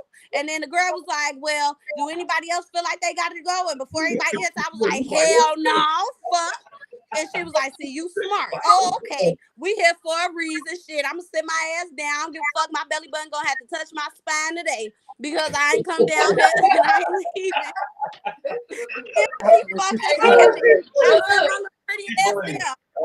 ain't leaving. Nina Lit, man, I want you to have an opportunity to say something before we get up out of here. Why don't you tell me about your experience, just kind of overall? Okay, what's up, y'all? I'm Nina Lit from Colorado Springs. I had a bad experience from the Bad Lex thing. I've talked to my bitch Mooney about it many times. She actually put on a lot of things I actually wanted to say. Shout out to you, bitch.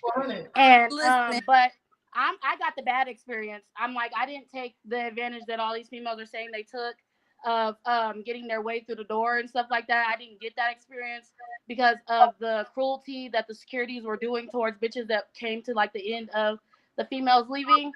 So I left around like 8 o'clock. I got kicked off the catwalk stuff.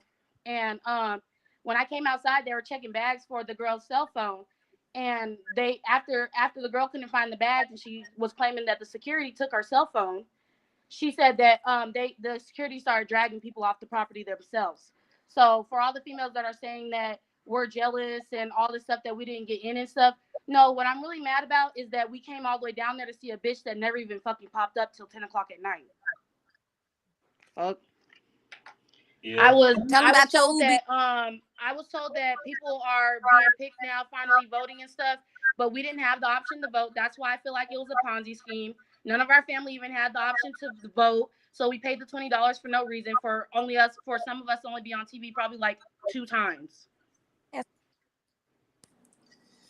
So $20. some form of money in order to. So what was the $20 for? Right. She said the $20 was for our family and friends to vote at the end of the time for her to give us the 5K. But I was told that this is my assumption when I was down there all the way from Colorado to fuck Springs with, like Mooney said, my last fucking savings to just do this shit. I sat there and came all the way the fuck down there. My expectations was that if we didn't make it to the Olympics or we didn't make it to the girls that got picked, that I would at least be able to see Big Lex still, and I would at least still be able to be in the concert. We were told we were going to be able to in the concert, and that we would be able to meet the girls that were in season 1. None of that happened. Well, I got my flicks on. Now, yeah, but a lot of people, I will say this, after people got eliminated, we should have been able to sit through the whole show. They used that. Or they should have had a security guard instead of kicking bitches off. They should have had a security guard outside saying, the ladies that didn't get picked, you guys can come the fuck back in, just not now. Or we have a waiting room for y'all or some such. It was all the way off balance. They treated females bad. It was terrible. And some people were able to stay and watch or whatever. Yeah, like, I got my way back in, like I said. Me, somebody who didn't have to sneak back in. I think I might have been in the elimination. I ain't sneak shit. So I really want to hear, how did you get back in then if you didn't sneak? I walked my ass through. I said I need to get I mean, I said she never left out. Yeah. The Mooney said she I didn't. Yeah, and see, that's the difference, Jasmine and Mooney. That's the difference. These motherfuckers try to put their hands on me. These motherfuckers tried to drag me the fuck off the property. Bitch. See, the thing is, you must have left out among the time when the girl was wilding about her phone. You got to realize, see, a bitch like me, I've been in jail before. I was in jail for 2 months. I understand what severe control of the situation is. Like the not being able to go to the bathroom thing. Sometimes you just got to wait. Like it's 400 girls. Bitch, yeah, and that's the thing. It's that's girls. The thing. I've been in jail eliminated too, girls. And that's why I'm not letting shit the fuck pop But down. it's 400 girls. It's I'm not actually gonna sit outside and wait for nobody to stop disrespecting me. Well, I don't know what type of jail y'all went to, but that was another experience to be in the jail. Because, baby, look. Like literally, hear the eliminated girls screaming in the next room, mad because they're telling them get their shit and go. And that's no shade to nobody eliminated, but when you wilding like that and they still trying to film, that's how they supposed to handle you. And not saying that y'all got handled how I'm sorry. Yeah, I was chill the whole time. I came crazy down there, situation. But then it's like you gotta look at it like this though. Even though you got fucking eliminated, even though you got eliminated and shit, you can either take that shit and just let a motherfucker let you walk up out of there and say fuck you, what the fuck you came there for, or you gonna fuck that. I'm sitting right motherfucking here. I came here for a motherfucking purpose, and that's exactly what the fuck I did. Because I got eliminated at the 6th fucking round. But you know what? That's okay. Because I'm still in the motherfucking top 25. So, okay, talk about it. I didn't come down there to play with no hoe or to let nobody we can't understand if both of y'all are talking at the same time. And Mooney, I love you. You super lit, but you can't just take over the whole conversation. Nina just got here. She got things she would like to say too. You ain't gotta shut up. I was just really saying that. I was just really just going off of what y'all were saying about if you got kicked off, y'all the females were acting crazy and stuff. I was acting chill the whole time because that's who the fuck I am. I'm a cordial ass bitch. I was chill the whole time. I never disrespected anybody. I never even went to the point. I even let these motherfuckers check my bags. I went to points that I would never even let motherfuckers do to me. So therefore, that comment didn't even have anything to do with it because there was chill bitches out there that were accepting that they got kicked the fuck off and was like, okay, well, this is the show. You feel what I'm saying? I was chill the fuck out. I traveled numerous miles and I'm like, damn, I feel like I sat here and came here for no fucking reason. I Well, understand, but at the same time, when something crazy is going on and you don't know who all is involved and who is with you, it's best to clear everything the fuck out. Look, And what I told honestly, about. When I was working at the fucking biker club, when I was a member of the biker club, guess what, bruh? Anybody who violated, we gonna ask you once. That's our protocol. We gonna ask you once, and if you can't follow instructions that first time, if you try to give me a hard time, guess what? You leaving, and it's either gonna be at will or at me dragging your motherfucking ass up out of here. Okay, so one or the other or whatever. But the one thing that I did want to say is the opportunity was not all bad. And I say that only because of this. Karma's House of Sins said y'all need to follow Karma House of Sins. Baddies, we are currently casting. Don't give up. There are so many more opportunities to go for. Keep networking. Okay. So and that was when I was out there. That's why I was like, man, I don't know why they were like talking to other girls and trying to find out about other things that was possibly going on. Because I mean, if you know about one casting, in most cases you know about maybe a couple more or whatever like that. Like you kind of hip to what's going on or whatever. Even tapping in with, like I said, some of the media people that was up in there, some of the people who were there for whatever reason. Like she did have some special guests, so I did see some people that was coming in. Like one of them didn't even want to take his fucking mask off, so he had to be somebody. You know what I'm saying? So like. I feel like there were a lot of opportunities there, but you have to seize the opportunity. And guess what, man? Your temperament plays a whole lot. Your attitude plays so much into things. And don't get me wrong, because they want you to come in there, they want you to be a baddie or whatever like that, and all that other shit. But guess what? All that shit is scripted. It's scripted. It's not real. I mean, it's real, but it's not. You know what I'm saying? And so they want you to be able to act like you got good sense when we talking about pulling this production together, and then you can act the fucking ass when we turn this camera on and we got all this production together. Okay, so there's no in between. You're gonna act the ass on the camera. You're not gonna act the ass out here when we trying to handle business. So you got to understand that it's just like the music industry. You know what I'm saying? You got the talent, and then you got the business side of it or whatever. So it's the same thing with when you're going out to these castings and shit. You got the show that you put on when you're playing a fucking character, and then you got the person that's handling the business, because a fucking fool can't get a contract. A fool can barely read the contract. They ain't gonna be able to comprehend and understand a contract. They're gonna be too busy acting a fucking fool.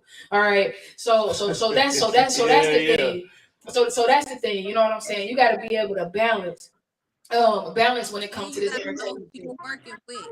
If you working with a motherfucker and you know that they a quiet motherfucker, but you a loud person, you know what I mean? You got to learn how to tone it down, because I learned that so much just doing the music and all that. I'm a loud person. I talk aggressive as hell. I get that a lot. And it's certain motherfuckers that's like a laid back kind of introverted person. And I have to learn to like control myself in a way so that like I respect their manner, but I'm not disrespecting myself either. Absolutely. You know what I mean? So I feel like a lot of the situations that happen had a motherfucker really learn to shut the fuck up sometimes and let shit rap. I don't know, Mooney. Did you learn how to shut the fuck up sometimes? I know. I mean, she said she learning. Mooney don't say it how it is. Mooney ain't gonna no, man. I'm just fucking with y'all. This is the truth session. We talk shit. You know what I'm saying? But no, look, Mooney, man, you need to tap in with me. You say you do music, of course, man. We got a radio station. That's what we do here. We support indie artists, so you definitely need to tap in with me. You got my information because you got my email or whatever. Nina Lit, you was kind of quiet, but I'm glad that you came in and you told us how you felt, because it seemed like it was important for you to get those things out or whatever like that. I hate that you had a bad experience, but I don't want that to be the catalyst for your future experiences or whatnot. It sounds like she just got a bad end of the stick, you know what I'm saying? She was doing what she was supposed to be doing. She just got, you know what I'm saying? There's opportunities out here that's going to fit. Oh, yeah, I'm on it. I really, what I got out of that situation was networking. I met some dope-ass bitches, like he continued to meet dope-ass bitches. And I'm like, that's all I really got to say. Vote for my bitch Mooney. She making y'all make it. And Jasmine, you already know what it is. You definitely got my support. You got my vote. I appreciate you tapping in with us. You know what I'm saying? Tell my homie Boo I said what up. And look, Y'all make sure y'all follow Karma's House of Sins. Y'all don't know. That might be y'all next opportunity. Yep. And make sure that y'all rock it with the station. Yeah. Yo, Oh, yeah, this is what while we do. you in the YouTube, Man, hit that subscribe button. we push all the indies, indie everything. So if you're just trying to get into the industry, then guess what? Man, we're here for y'all. That's what we do. That's right, man. Music, any form of business, service, entrepreneurship, whatever you got going on, man. If you know how to stand on one foot and do whatever, man. If you feel like that's your talent, sit down. You want to share that with the world, then come forward with us because, man, that's what we do around here. Look, man, it's been real. It's been fun. I can't say it's been real fun. All right, ladies. We appreciate y'all. Thanks. See you guys later. Hey, look, man. Love always. All right. Hey, so look, man, before we get up out of here, we tap out of here tonight, man. Your girl is about to drop this post from Asher. This song is called Post, and it's from Asher, man. Asher, look, you probably not even in here no more, man. We had a crazy banana show tonight. I'm definitely gonna give you the review, man. I'm definitely gonna make sure we turn up for you next week too, man. I do got that album. I did play some of it. I played some of it that last week or whatever like that. But our stuff did start acting a little crazy. But hey, look, man, you already know what it is. Your girl Big Show on Blast Radio Atlanta. I am Jason C. Look, man, wash your hands, wash your ass, wear a mask. That was a good show. It ran long as hell. I think it's big Moody got hot shit. I was like, both of them shits was talking at the same time. I was like, wow. You on some real back and forth hard focus type shit. Yeah. You've been like, I mean, not to mention some of them not even here. A lot of them was on the stage. That's crazy. They were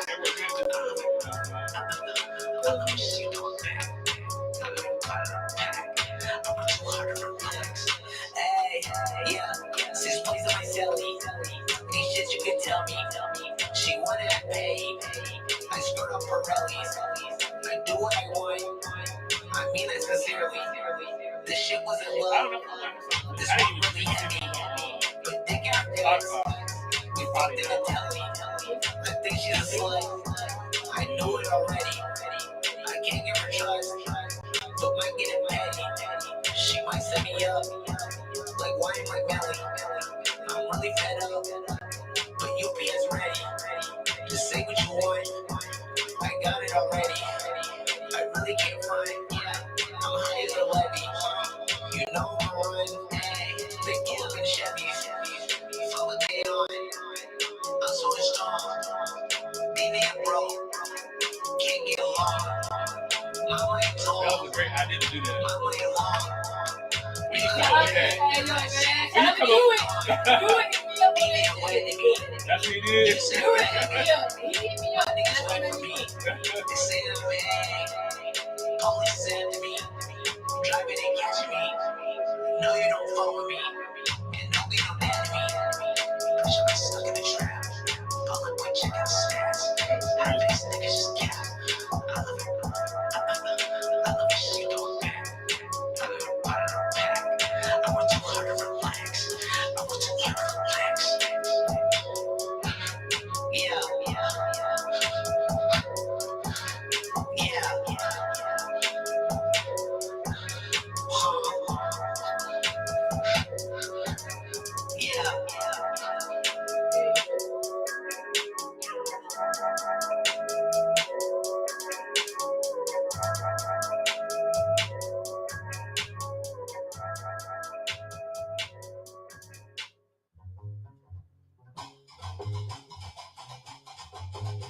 You are now rocking with On Blast Radio Atlanta, home with a $5 spin and your #1 station for independent artists. Hey, that song get me hype, bro. I just like the beginning of that shit. That shit hype, like the energy. Hey, I go some get back to your roots type shit. Like, hey. Ain't no film. Nothing got real, baby. They feelin' me. I was in the field, baby. That got real crazy. Almost couldn't feel crazy. Never ever will gotta let you haters get the best of me. Well, talked about and already give enough of me. Swear to God, pockets got so strong, took the best of me. Had to whip it till my wrist was wrong to get the recipe. For just to fly. Been waist deep in the fire. But I'm here, I'm alive. So you came up on the real one.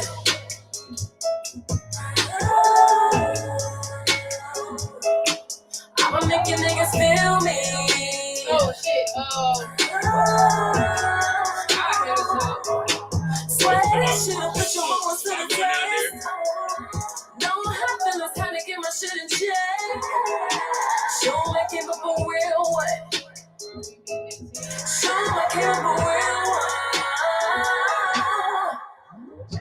Show. They didn't see that your girl's a diamond. Revenge is sweet, I'm just not a vibe. Y'all better see, trying to take your time. I've been seeing what's name popping to a lot of our shit. Rock one. Yeah. For just the because we doing the deal. You know they sponsor tonight. They're sponsored. Okay. So you done came up on the real one. And so now that we like on the flyer, we doing all the shit. I'ma make you niggas feel me. But Brooklyn had other shit going on too. That he got shit going on all sides of that. Put your mama to the test. No happiness, trying to get my shit in check. He on the south side. Show me give up a real one. He got shit over there. He got a little spot on you want me to come be on the show? You bring it with me. Which one? Struck?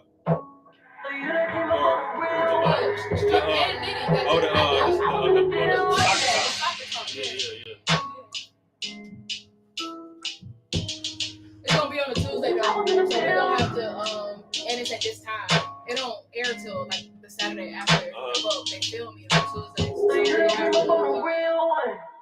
have to not do a show. That's cool. We